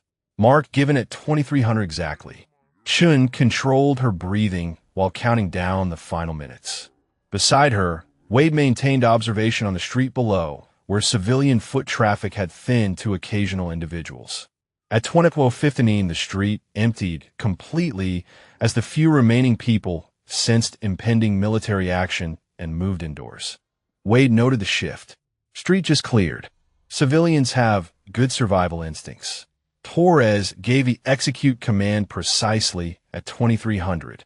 Distant sounds of breaching charges and gunfire erupted from 4 separate directions, as infantry teams hit their targets.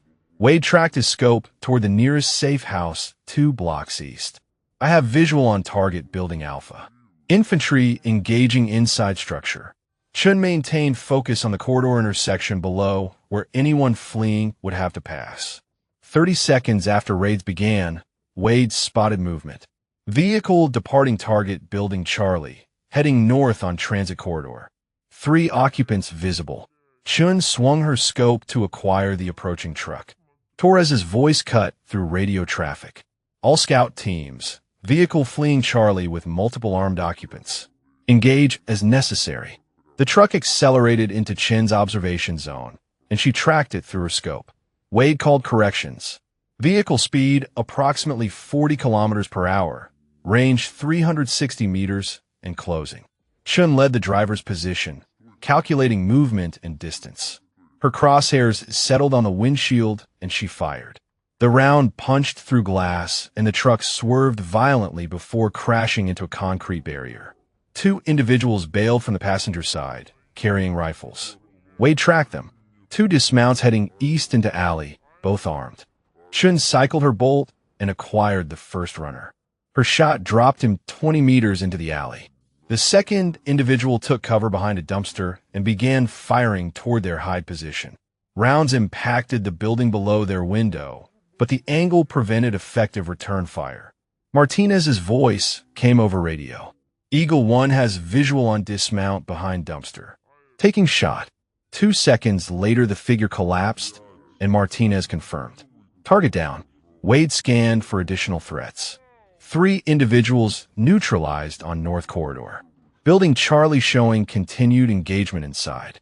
The next 15 minutes brought chaos across all 4 target buildings as infantry teams cleared rooms and surviving enemy fighters attempted escape or resistance. Chun engaged 2 more individuals who emerged from Building Alpha carrying weapons, both shots at ranges exceeding 300 meters. Wade maintained count and called each engagement. That's 5 total for our position. Building Delta produced the most resistance, with enemy fighters barricading themselves on the 2nd floor and engaging infantry teams with automatic weapons. Torres coordinated air support, and within minutes, a helicopter gunship arrived overhead. The distinctive sound of the cannon cut through other gunfire as the aircraft engaged the barricaded position. Wade watched through his scope. Building Delta 2nd floor is destroyed. Infantry moving into clear. By 23:45, the gunfire diminished to sporadic shots as infantry teams completed their clearances. Torres called for situation reports from all elements. Building Alpha secure, 3 enemy Kia, no friendly casualties. Building Bravo secure, 2 enemy Kia, 1 detained, no friendly casualties. Building Charlie secure, for enemy Kia, 1 friendly wounded non-critical. Building Delta secure, 2 enemy Kia, no friendly casualties. Wade did the mathematics. That's 11 enemy fighters accounted for. Intelligence said 12 in the cell. Torres acknowledged the same gap. 1 individual unaccounted for. All scout teams maintained vigilance on observation sectors. Chun kept her scope moving across potential approach routes, while infantry teams began processing detainees and collecting intelligence from the cleared buildings. At 00:15, Wade spotted movement on a rooftop 420 meters southeast. Single individual moving between cover positions, carrying long profile weapon. Chen's scope found the figure simultaneously. Torres, Eagle 2 has possible 12th cell member on rooftop southeast of Building Delta. Individual is armed and moving toward overwatch position on infantry teams. Torres responded immediately. Eagle 2 is authorized to engage. Wade provided corrections. Range 420 meters, wind 5 miles per hour right to left, target moving between AC units. Chun tracked the figure's movement pattern and predicted his next displacement.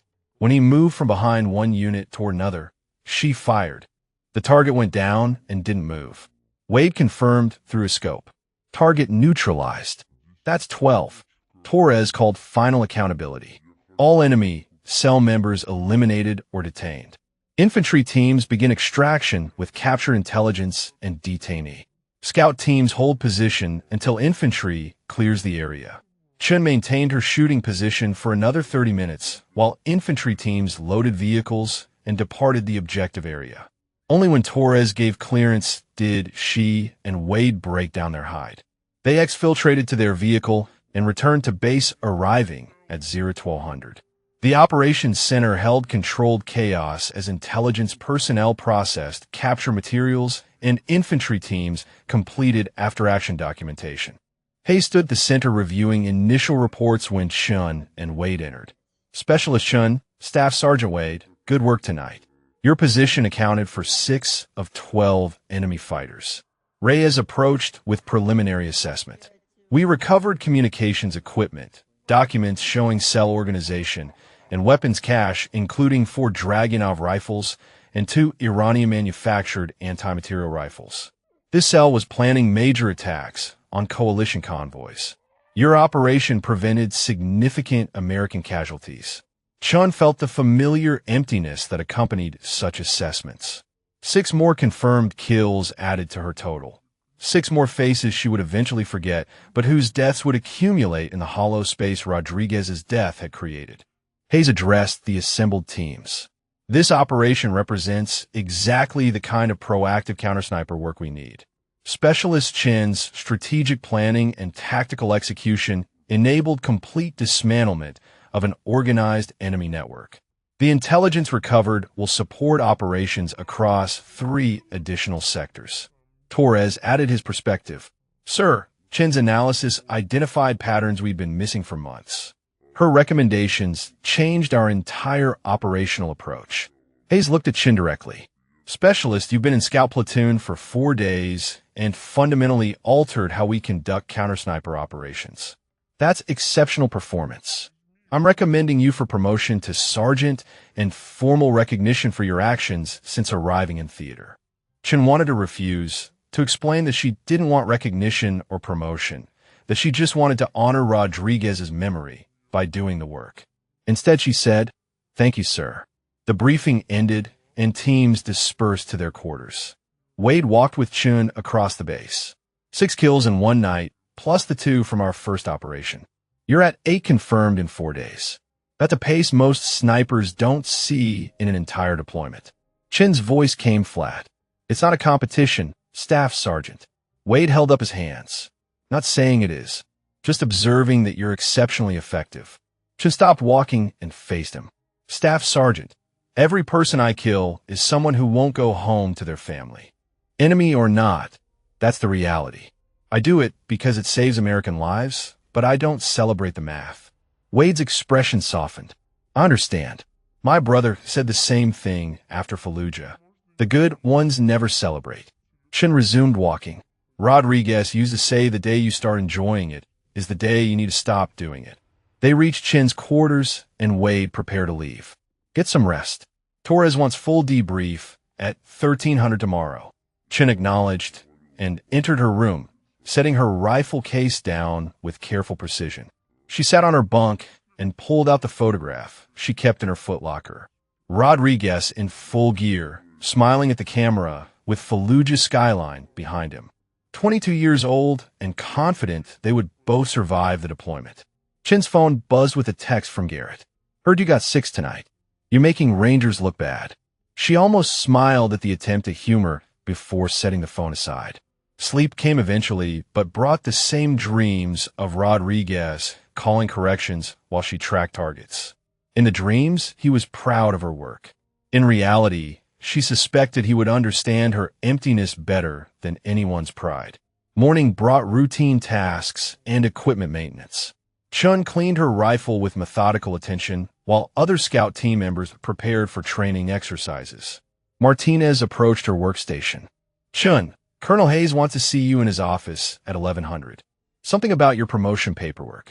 Chun felt her stomach tighten. She had not asked for promotion and did not want the attention it would bring. At 10:55, she presented herself at Hayes' office. The colonel gestured to a chair. Seat, Specialist. We need to discuss your future in this battalion. Chun sat while Hayes pulled up documents on his computer. Your performance over the past 4 days has been extraordinary. 8 confirmed kills, complete dismantlement of enemy sniper cell, strategic planning that changed our operational doctrine. That's not typical specialist level work. Hayes continued, I'm promoting you to Sergeant effective immediately. Additionally, I'm recommending you for Bronze Star with Valor for actions on your first day and Army Commendation Medal for the cell disruption operation. Chin's jaw tightened. Sir, I don't need recognition. I'm just doing my job. Hayes leaned back. Sergeant Chun, the Army recognizes exceptional performance. Your actions saved American lives. That deserves recognition whether you want it or not. Chun accepted the inevitable. Yes, sir. Hayes stood and extended his hand. Congratulations, Sergeant. You've earned this. Chun shook his hand while feeling the weight of responsibility that came with the new rank. Hayes added one more item. Captain Torres is recommending you for Sniper Team Leader position. That would put you in charge of coordinating all Scout platoon sniper operations. Think about whether you want that responsibility. Chun left Hayes' office with promotion orders in hand and a decision looming about whether she wanted to lead other snipers or remain focused on her own missions. The question followed her back to operations where Wade saw her expression. What happened? Chun handed him the promotion orders. I'm a sergeant now, apparently. Wade grinned. About time. Your pay grade was way below your performance level. Chun couldn't share his enthusiasm. More rank just means more responsibility and more attention. 2 weeks after the cell dismantlement operation, Chun settled into her new role as sergeant with reluctant acceptance. The promotion brought administrative responsibilities she had not anticipated, including mission planning reviews and coordination with other battalion elements. Torres had not yet pressed her on the Sniper Team Leader position, giving her time to adjust to the rank change first.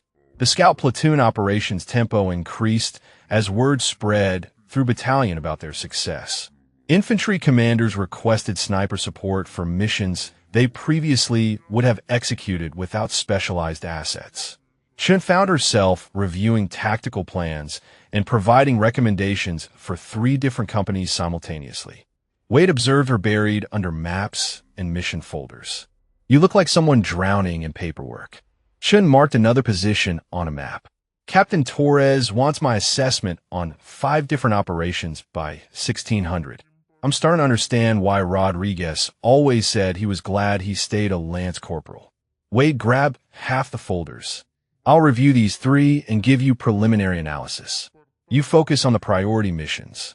Chun appreciated the assistance, and they worked through the planning together, identifying coverage positions and potential complications. At 1500 hours, Garrett appeared at operations looking for Chun.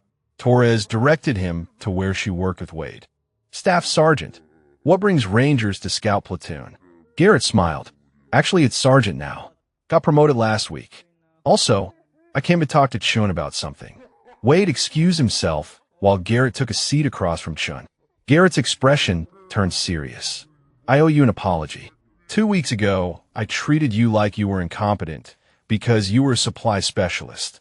Turns out you're possibly the best sniper in theater, and I was too stupid to see it. Chun set down her pen. You didn't know my background, Staff Sergeant. Your assessment was based on available information. Garrett shook his head. No, my assessment was based on bias. I assumed supply meant incompetent and female meant incapable. Both assumptions were wrong and almost got my team killed. You saved 8 Rangers that day, including me. Chun felt uncomfortable with the gratitude. I did what needed doing. Anyone with my training would have done the same. Garrett leaned forward. But nobody else had your training. Just you, driving a truck while we mocked you. Chun met his eyes directly. Staff Sergeant, I've spent 2 weeks thinking about that day. If I had identified myself earlier, briefed commanders on my capabilities, those 7 enemy snipers might never have gotten into position. My silence contributed to the situation as much as your assumptions. Garrett processed this perspective. You're saying we both made mistakes that day? Chun nodded. You assumed I was incompetent. I assumed my past was irrelevant. Both assumptions created the crisis. The difference is we both adapted when the situation required it. Garrett seemed to accept this balanced assessment. Fair enough. He stood to leave. My team wants to buy you a beer when we rotate back to rear area. You interested? Chen almost declined reflexively before remembering Rodriguez's constant attempts to get her to socialize. Sure, Staff Sergeant. I'll let you know when I have time. After Garrett left, Torres called Chen into his office. Close the door, Sergeant. Chen complied and sat when Torres gestured. The colonel asked me again about the sniper team leader position. I've been stalling because I wanted you to adjust to the promotion first, but he needs an answer. What are you thinking? Chen had spent 2 weeks avoiding this decision. Sir, I'm effective as a shooter. I'm not sure I'm suited to lead other people in this role. Torres leaned back in his chair. Why not? Chen struggled to articulate the complexity. Because leadership means being responsible when they make mistakes. Rodriguez died, and I blamed myself even though it wasn't my fault. If I lead a team and someone dies because of my decisions, I'm not sure I could handle that. Torres absorbed this quietly before responding. Chen, leadership doesn't mean preventing all deaths. It means making the best decisions possible with available information and accepting the outcomes. You're already doing that with mission planning. The team leader position just formalizes what you're already providing. Chen felt the weight of that logic, but couldn't shake her resistance. Sir, can I have more time to consider? Torres nodded. You got 1 week. After that, I need to give Hayes a decision. Chen left his office, carrying the unresolved question with her. Wade found her on the operations roof at sunset, where she often went to think. He sat beside her without speaking for several minutes. Finally, he broke the silence. You're wrestling with the team leader offer. Chen didn't deny it. I don't know if I can handle being responsible for other snipers' lives. Wade considered his response carefully. You know what my brother told me after Fallujah? He said the scout snipers who saved his squad weren't just good shooters. They were good leaders who made tactical decisions that kept both their teams and the infantry alive. Leadership is already part of being a sniper. Chen watched the sun settle toward the horizon. Rodriguez wanted to be a team leader someday. He had the personality for it. Made people want to follow him. I'm not like that. Wade's response came firm. Different leadership styles work for different situations. Rodriguez's charisma might have worked great in peacetime training. But in combat, people follow competence and decision-making. You have both. Chen appreciated his perspective, even if she remained unconvinced. I'll think about it, Staff Sergeant. They sat in silence while darkness claimed the base and distant sounds of operations continued their endless rhythm. Eventually, Chen stood. Thanks for the talk. Wade acknowledged, and they returned to operations where the night shift was beginning.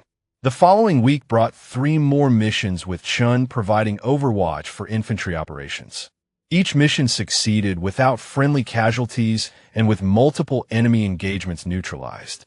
Her confirmed kill count climbed to 14, surpassing every other sniper in battalion. Torres noted her effectiveness during morning briefings, while Chen wished people would stop counting. On the 6th day, Wade approached her with news. Martinez is rotating home next week. His wife's having a baby, and his tour is complete. That leaves us short one experienced sniper team. Torres needs to know if you're taking team leader so he can restructure assignments. Chen felt the decision pressing with new urgency. Martinez leaving meant the platoon needed leadership continuity more than before. That evening, Chen pulled out Rodriguez's photograph and stared at it while considering the question. What would you do? The image offered no answers, but she remembered conversations they'd had about future plans. Rodriguez had wanted to make sergeant and lead teams. He'd talked about teaching new snipers the fundamentals and keeping them alive through their first deployments. He believed good leadership saved lives. Chen made her decision and found Torres in his office the next morning. Sir, I'll take the sniper team leader position if the offer still stands. Torres looked up from his paperwork. What changed your mind? Chen's answer came honest. Martinez rotating out reminded me that this platoon needs experienced leadership. Rodriguez wanted to be a team leader to teach new snipers and keep them alive. I can honor his memory by doing what he wanted to do. Torres stood and extended his hand. Welcome to the leadership team, Sergeant Chen. You'll coordinate all sniper operations, review mission plans, train new team members, and advise me on tactical employment. Your experience and judgment have already proven valuable. This just makes it official. Chen shook his hand while accepting the responsibility she had been avoiding. The promotion to team leader came with immediate demands. Torres tasked her with restructuring assignments to account for Martinez's departure and integrating a new sniper arriving from stateside training. Chen spent 2 days reviewing personnel files and capability assessments before presenting her recommendations. She paired experienced snipers with newer team members to maximize knowledge transfer and distributed high-risk missions among the most qualified teams. Wade reviewed her assignments. You've got Cooper and the new guy Jenkins on Overwatch duty. That's safe positioning for a rookie. Chen nodded. Jenkins needs to learn observation and target identification before taking high-value missions. Cooper's patient enough to teach fundamentals without rushing. Wade approved. Smart pairing. You're thinking like a team leader already. The new structure implemented smoothly despite initial resistance from some team members who questioned Chen's rapid rise from truck driver to team leader in 3 weeks. She addressed their concerns directly during team meeting. I understand some of you have questions about my qualification for this position. I've been a sniper longer than I've been in the Army. My confirmed kills exceed the total for this entire platoon. I didn't ask for this role, but I'll execute it professionally. Questions? Sergeant First Class Cooper spoke up. No disrespect intended, Sergeant, but most of us worked years to reach team leader positions. You've been here 3 weeks. Chen met his challenge directly. You're right. You've worked years in this unit earning your positions. I spent 18 months in Fallujah and Ramadi earning mine. Different paths, same destination. Colonel Hayes believes my experience benefits this platoon. I intend to prove him right. Cooper seemed satisfied with the direct response. Fair enough, Sergeant. Just wanted to make sure you understood the concerns. Chen appreciated his honesty. I do, and I'll earn your trust through results. The meeting concluded with assignments distributed and teams preparing for next mission cycle. Torres pulled Chen aside afterward. Good handling of Cooper's challenge. Leadership means addressing concerns directly rather than avoiding them. Chen secured her planning materials. Rodriguez always said the best leaders respected their team's concerns even when they couldn't change the decision. Torres smiled. Your spotter taught you well. Chen felt the familiar ache of loss.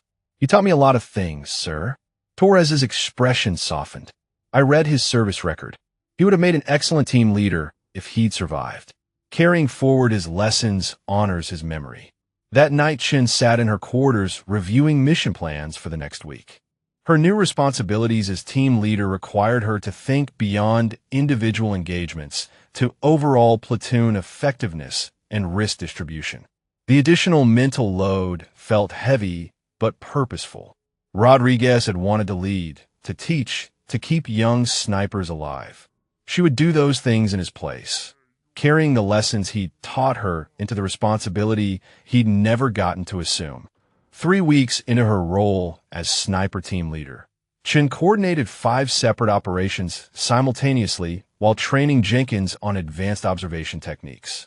The young sniper from Tennessee showed promise, but lacked the combat experience that separated adequate shooters from exceptional ones. Chen worked with him during off hours, teaching the pattern recognition skills Rodriguez had drilled into her years ago.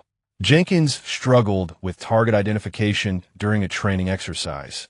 I can see movement, but can't determine hostile intent from this distance. Chen adjusted his spotting scope. Look at body language and equipment profile. Civilians don't move with tactical spacing or carry weapons at low ready. Jenkins refined his focus. Got it. 3 individuals moving in staggered formation. Long profiles suggest rifles. Chen confirmed his assessment. Correct. Now tell me their likely objective based on movement pattern. Jenkins tracked them for 30 seconds. They're moving toward the patrol route intersection. Probable embuscade. Chen nodded. That's the kind of analysis that keeps infantry alive. You call that an early QRF can intercept before contact occurs. Jenkins absorbed the lesson while Chen thought about Rodriguez, teaching her the same fundamentals in Fallujah. The cycle of knowledge transfer felt right, like closing a loop that had remained open since his death.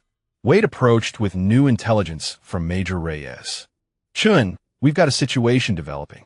Foreign fighter networks are reorganizing after we dismantled the Syrian cell. Reyes thinks they're bringing in replacements from Iran. Chun reviewed the intelligence summary. How many potential fighters and what's their training level? Wade checked his notes. Unknown numbers, but signals intelligence suggests they're recruiting former Iranian military snipers. Could be anywhere from 6 to 20 individuals. Chun felt the familiar weight of extended operations. If they're bringing in that many trained shooters, we need to expand our coverage and improve our intelligence collection. Wade agreed. Torres wants your recommendation by 1400. Chun spent 2 hours analyzing the intelligence and developing response options. She recommended establishing permanent observation posts in 3 key sectors, increasing patrol randomization to prevent pattern exploitation, and coordinating with Iraqi security forces to monitor border crossing points. Torres reviewed her plan carefully. This requires significant resource commitment. You're confident it's necessary? Chun pointed to the intelligence summary. Sir, we just eliminated 12 foreign fighters, and they're already recruiting replacements. If we don't establish proactive coverage now, we'll be reacting to their initiative again. Torres accepted her logic. I'll brief Colonel Hayes and request the additional support. Start positioning your teams for extended operations. The shift to permanent observation posts changed the platoon's operational rhythm. Teams rotated through 8th-hour shifts, maintaining constant surveillance on transit corridors and known congregation areas. Chun structured the rotations to balance experienced personnel with newer team members, ensuring knowledge transfer while maintaining operational effectiveness. Jenkins paired with Wade for his first extended observation mission. 2 days into the new posture, Cooper's team reported suspicious activity. Eagle 4 has vehicle movement consistent with weapons transport. 3 trucks moving in convoy towards Sector 3. Chun reviewed the grid coordinates from operations. That's the sector Reyes flagged as probable staging area. Eagle 4, maintain observation and update movement every 5 minutes. Cooper's updates track the convoy to a warehouse on the city's eastern edge. Eagle 4 confirms all 3 vehicles entered warehouse compound. Multiple individuals visible unloading cargo. Long cases consistent with weapons. Chun made the tactical decision. Eagle 4 maintain observation. I'm sending Eagle 2 to establish secondary position for triangulated coverage. She dispatched Wade and Jenkins to a position 300 meters from Cooper's hide, creating overlapping observation that would prevent enemy from detecting surveillance. Over the next 6 hours, both teams documented 17 individuals entering and leaving the warehouse with clear indicators of weapons and equipment storage. Chun compiled the information and briefed Torres. Sir, this is a staging facility for the replacement cell. Recommend we coordinate raid with infantry before they can disperse. Torres contacted Hayes, who authorized the operation for that night. Chun planned the mission with particular attention to Jenkins's first live engagement. She positioned Wade and Jenkins in overwatch, covering the warehouse's eastern approach, while Cooper and his spotter covered the western side. Chun took position with a third team covering the main entrance, creating a 3-sided containment that prevented escape routes. Infantry teams staged 2 blocks away waiting for her signal. At 2300 hours, Chun radioed the execute command and watched through her scope as breaching teams approached the warehouse. The assault unfolded rapidly with infantry entering through 2 access points simultaneously.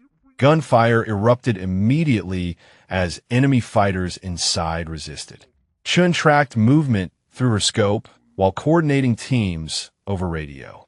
Eagle 2 reports status. Wade's voice came back steady. We have 2 individuals attempting to flee through eastern exit, armed with rifles. Chun authorized engagement. Eagle 2 cleared to engage. Wade's rifle cracked twice and both targets went down. Jenkins's voice came over the net, higher pitched with adrenaline. Targets neutralized. That's confirmed.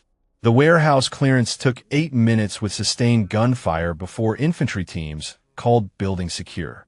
Final count showed 9 enemy fighters eliminated, 3 detained, and substantial weapons cache, including 12 sniper rifles and ammunition. Reyes arrived to process the intelligence and seemed impressed. This cache represents enough equipment to field a full cell. Your observation work prevented them from getting operational. Chun coordinated team extraction while infantry secured the area. Jenkins approached her after they returned to base, his hands still shaking slightly from adrenaline. Sergeant Chun, I've never engaged targets before tonight. Wade walked me through every step, but I'm still processing it. Chun recognized the emotional state from her own first kills years ago. Come with me. She led him to the operations roof where she went to think. Jenkins, the first time you kill someone stays with you. That's normal, and it means you're still human. What matters is why you did it. Tonight, those 2 individuals were fleeing with weapons toward a civilian neighborhood. Your shots prevented potential American casualties. Jenkins nodded slowly. Wade said the same thing. I just didn't expect it to feel this heavy. Chin's response came from hard experience. It should feel heavy. The day it stops feeling heavy is the day you need to stop being a sniper. My spotter Rodriguez used to say that taking a life should cost you something emotionally. That cost is what keeps you making good decisions. Jenkins seemed to find some comfort in that perspective. Thank you, Sergeant. I'll process it. Over the following week, intelligence from the warehouse raid led to identification of 3 more staging areas and 15 additional foreign fighters. Chun coordinated operations that dismantled each location systematically, preventing the replacement cell from achieving operational status. Her teams accounted for 11 enemy fighters across multiple engagements, while infantry elements captured 4 more and seized significant weapon stocks. Colonel Hayes called Chun to his office after the final operation. Sergeant Chun, your leadership over the past month has fundamentally changed how this battalion conducts counter-sniper operations. Enemy sniper casualties against our forces have dropped to 0, while we've eliminated or captured 38 enemy fighters. That's historic effectiveness. Chun felt uncomfortable with the praise. Sir, it's the result of good teams executing sound tactics. Hayes smiled slightly. Don't minimize your contribution. Torres tells me you've restructured the entire platoon, trained new personnel, and coordinated operations that prevented a major enemy offensive. That's exceptional leadership. Chun accepted the assessment without argument. Thank you, sir. Hayes continued. I'm recommending you for promotion to Staff Sergeant. Additionally, Army Times wants to interview you about the counter-sniper operations. Chen's discomfort increased substantially. Sir, I prefer not to do interviews. My team deserves the recognition more than I do. Hayes leaned back. Sergeant, the Army needs success stories. Female soldiers need role models. You're both. The interview is scheduled for next week. Chun left Hayes' office feeling trapped by recognition she had never sought. Wade found her in operations reviewing mission reports. You look like someone who just got assigned an unpleasant duty. Chun explained about the interview, and Wade laughed. You saved over 30 American lives in 6 weeks, and you're upset about talking to a reporter? Chin's frustration emerged. I just want to do my job without becoming a poster for recruitment.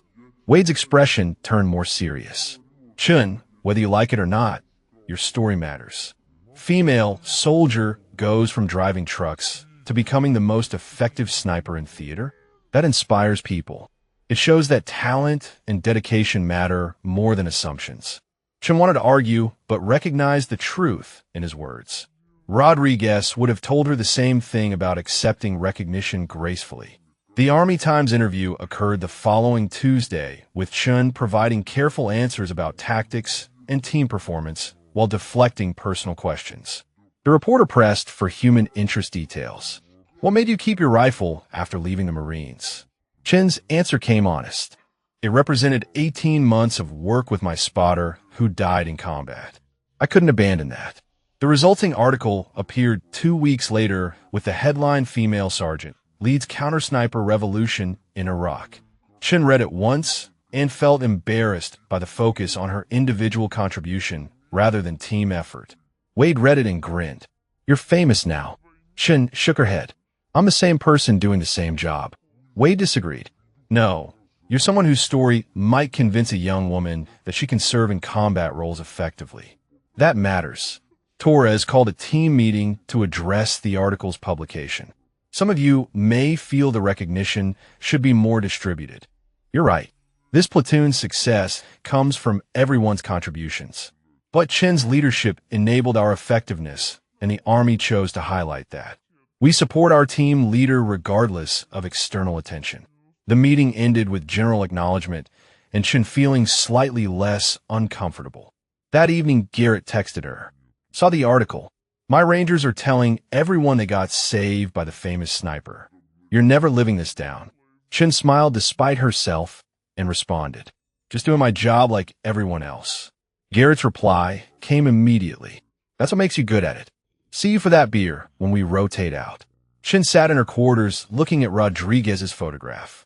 The article quoted her saying she operated to honor her spotter's memory. That part felt true, even if the rest felt overblown. Rodriguez had wanted to make a difference, to save Marines, to lead and teach.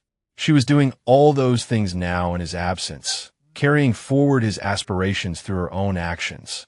The recognition mattered less than the purpose. 6 months after Chen's initial engagement saving the Rangers, she stood in Colonel Hayes' office receiving her promotion to Staff Sergeant. The ceremony remained small by her request, just Torres, Wade, and Hayes present.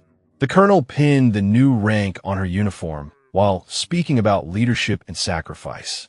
Chen accepted the honor while thinking about Rodriguez, who would never receive the promotions he had earned. Hayes handed her official orders along with the promotion certificate. Staff Sergeant Chen, you've transformed this battalion's counter-sniper capability from reactive to proactive. Enemy sniper casualties against American forces in this sector have remained at 0 for 4 months. That's unprecedented effectiveness. Chun acknowledged the assessment while recognizing the collective effort behind those numbers. After the ceremony, Torres walked with her back to scout platoon operations. You've come a long way from the supply specialist who showed up in my compound 7 months ago. Chin smiled slightly. I was always a sniper, sir. I just wasn't operating in that capacity. Torres nodded. True, but you've become a leader in addition to being an exceptional shooter. That's the real transformation. Inside operations, the platoon had arranged an informal celebration despite Chin's preference for avoiding attention. Wade presented her with a wooden plaque engraved with her promotion date and the platoon motto. Jenkins added a card signed by every team member. Cooper approached with uncharacteristic warmth. When you first showed up, I had doubts. You've proven every one of them wrong. Welcome to the senior NCO ranks. Chin appreciated the gesture, even as it made her uncomfortable. Thank you all. This platoon's success comes from everyone's dedication and professionalism. I'm just fortunate to coordinate talented people. Wade laughed. There's that deflection again. Just accept the recognition, Chun. You've earned it. She conceded with a nod while the informal gathering continued around her. Later that afternoon, Garrett arrived with his Ranger team carrying a case of non-alcoholic beer they had acquired through creative supply channels. Martinez recovered from his shoulder wound, extended his hand. Staff Sergeant Chun, my squad wanted to properly thank you for saving our lives back in March. We wouldn't be here without your actions that day. Chun shook hands with each Ranger while they expressed individual gratitude she still felt undeserving of receiving. Garrett pulled her aside once the others began talking with Scout platoon members. I've been thinking about that day a lot. How you stayed professional despite us treating you like you were incompetent. How you didn't throw in our faces afterward. That's real leadership. Chin's response came honest. Staff Sergeant, we all make assumptions based on limited information. What matters is adapting when those assumptions prove wrong. You did that immediately. Garrett seemed to weigh his next words carefully. Colonel Hayes asked me to join a working group on integrating female soldiers into combat specialties. He wanted my perspective as someone who initially resisted and then witnessed exceptional performance. I said yes. Chun felt surprised. That's a significant responsibility. Garrett nodded. Someone needs to tell the story about how biases almost got my team killed and how competence saved us. Might as well be me. The gathering continued into evening, with Rangers and Scout platoon members sharing stories and building connections across unit boundaries. Chen observed the camaraderie while feeling both part of it and separate from it.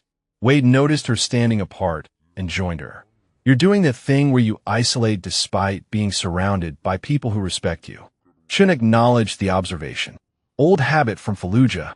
Rodriguez used to drag me out of my own head when I got too introspective. Wade's tone turned more serious. Can I ask you something personal? Chen nodded. Wade continued. 6 months ago, you were driving supply trucks, trying to bury your past. Now you're a staff sergeant leading counter-sniper operations. Has it helped? With the guilt about Rodriguez? Chen considered the question honestly. It hasn't eliminated the guilt, but it's given me a way to honor what he wanted to accomplish. That provides purpose even if it doesn't provide peace. Wade seemed to understand. My brother said something similar after Fallujah. He couldn't bring back the Marines who died, but he could make sure their sacrifices meant something by continuing the mission. Chen felt a resonance of shared experience. That's exactly right. Rodriguez wanted to save Marines and teach new snipers. I'm doing both of those things now. It doesn't erase his death, but it gives his life meaning beyond the loss. The gathering wound down as evening became night and personnel returned to their quarters. Chen walked back to her room, carrying the plaque and card. Physical representations of acceptance she had not sought, but found meaningful nonetheless. Inside, she set them on her desk next to Rodriguez's photograph. The image showed him smiling in Fallujah, young and confident in ways she had never quite managed. Her phone buzzed with a text from an unknown number. Staff Sergeant Chen, this is Captain Morrison. Congratulations on your promotion. You've exceeded every expectation since that first day in my office. Chen responded with thanks while remembering his skepticism when reviewing her Marine Corps records. His acceptance had been grudging initially, but evolved into genuine respect as her performance validated her capabilities. A second message arrived from Major Reyes. Chen, the intelligence we've gathered through your operations has disrupted enemy networks across 3 provinces. Your strategic thinking extended impact far beyond immediate tactical success. That's the kind of leadership Army needs in senior ranks. Chen appreciated the recognition while recognizing the collaborative nature of intelligence work. She pulled out her laptop and began drafting training materials for new sniper teams. Hayes had tasked her with developing counter-sniper doctrine based on lessons learned from the past 6 months. The work felt appropriate, converting battlefield experience into institutional knowledge that would benefit future operations. Rodriguez would have approached it the same way, always thinking about how to improve processes and save lives. The next morning brought routine operations, with Chen coordinating 3 separate missions, while conducting additional training with Jenkins, who had progressed substantially. Torres called her into his office mid-morning.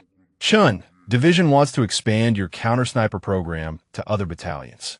They're asking you to travel to 3 different forward operating bases over the next month to train their sniper teams. What do you think? Chen recognized the opportunity to extend effective tactics across wider operations. Sir, if it prevents American casualties in other sectors, I'm willing to do it. Torres smiled. That's the answer I expected. You leave day after tomorrow for the first training evolution. Wade will accompany you as senior spotter instructor. Chen accepted the assignment while already planning curriculum and demonstration materials. That afternoon, she stood on the operations roof, looking across the base toward the city beyond. 7 months ago, she had been content driving supply trucks, her past locked away with a rifle.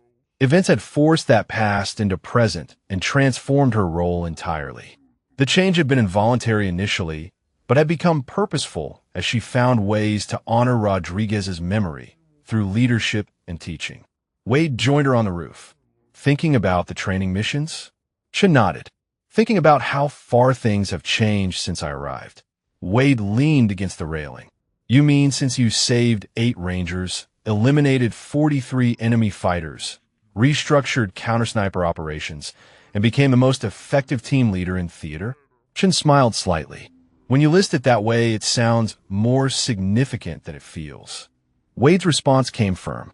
That's because you measure significance by internal metrics rather than external results. Rodriguez would be proud of what you've accomplished. Chun felt the familiar ache of his absence. You should be here doing this instead of me. Wade shook his head. He's not here. You are. And you're doing exactly what he would have wanted you to do.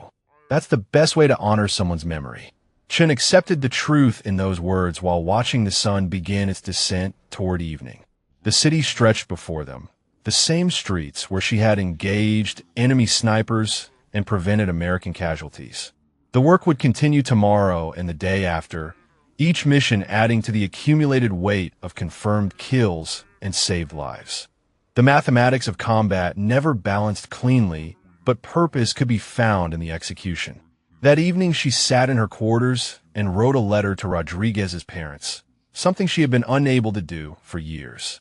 The words came slowly but honestly, explaining how their son's teaching and sacrifice had shaped her path, how his aspirations for leadership and protecting Marines had become her mission in his absence, how every new sniper she trained carried forward his legacy of excellence and dedication. She mailed the letter the next morning and felt lighter for having written it. The training evolution began 2 days later with Chun and Wade traveling to Forward Operating Base Mohammedia, where a sniper platoon struggled with the same reactive doctrine that had limited effectiveness in Chen's original sector. She spent 3 days demonstrating proactive positioning, pattern analysis, and coordinated operations. The battalion commander watched one exercise and immediately requested permanent assignment of the new tactics. Over the next month, Chun and Wade trained teams at 3 different bases, each evolution refining her teaching methods and expanding the program's impact. Intelligence reports showed decreased enemy sniper effectiveness in every sector where her doctrine was implemented. Division recognized the results by formally adopting her methods as standard counter-sniper protocol across all units in Iraq. Chun returned to her home base to find Torres waiting with orders. You're being reassigned to stateside sniper school as a senior instructor. Army wants you developing curriculum and training the next generation. Chun processed this unexpected change. Sir, I still have 4 months left on my deployment. Torres nodded. They're cutting it short. You've done more in 6 months than most soldiers accomplish in multiple tours. Time to pass that knowledge to a wider audience. The news brought mixed emotions. She had found purpose in Iraq, built a team, and created systems that saved American lives. Leaving felt like abandoning incomplete work. Wade offered perspective when she expressed her concerns. You've set up structures that will continue without you. Martinez can lead the teams. Jenkins and the others have learned your methods. You're not abandoning anything. You're expanding your impact to every sniper the Army trains going forward. Chen's final week in Iraq brought ceremonial obligations she tolerated with minimal enthusiasm. Colonel Hayes presented her with a Bronze Star with Valor in a formal ceremony attended by battalion personnel. The citation detailed her actions, saving the Rangers, and subsequent leadership eliminating enemy sniper threats. She accepted while thinking about the 43 people she had killed to earn the recognition, wondering if any of them had families who missed them despite their status as enemy combatants. Garrett and his Rangers attended the ceremony along with her scout platoon team. Martinez approached afterward with unexpected news. Colonel Hayes selected me to take over as sniper team leader when you leave. I wanted you to know I'll maintain the standards you established. Chun felt genuine satisfaction that her replacement understood the program's importance. You'll do well, Sergeant. Keep teaching Jenkins. He has potential. Her final evening in Iraq brought informal gathering at Scout Platoon with team members sharing stories and offering thanks for her leadership. Jenkins presented her with a photograph of the entire platoon, everyone in full gear, standing together. We wanted you to remember who you led and what we accomplished together. Chun studied the image, recognizing the same camaraderie she had experienced with Rodriguez years earlier in Fallujah. Thank you all for accepting my leadership and executing the mission professionally. Wade walked her to her quarters after the gathering ended. You changed this platoon's entire culture in 6 months. That's rare. Chun secured her gear for travel. I just applied principles Rodriguez taught me. Wade smiled. And that's exactly why the Army wants you teaching. You don't just have skills, you have the ability to transfer them effectively. Rodriguez will be proud. Chun boarded the transport flight the next morning carrying her rifle case, Rodriguez's photograph, and orders assigning her to Fort Benning as a senior sniper instructor. The aircraft lifted from Iraq's desert landscape while she reflected on the transformation from supply truck driver to staff sergeant and teacher. She had not chosen this path, but had walked it with dedication to honoring Rodriguez's memory and protecting American lives. The mission continued, just in different form and different location. Purpose endured across all changes, grounded in the fundamental commitment to serve. Have you enjoyed following this story about a soldier uncovering her hidden capabilities? What aspects of military service or personal transformation resonate with you most?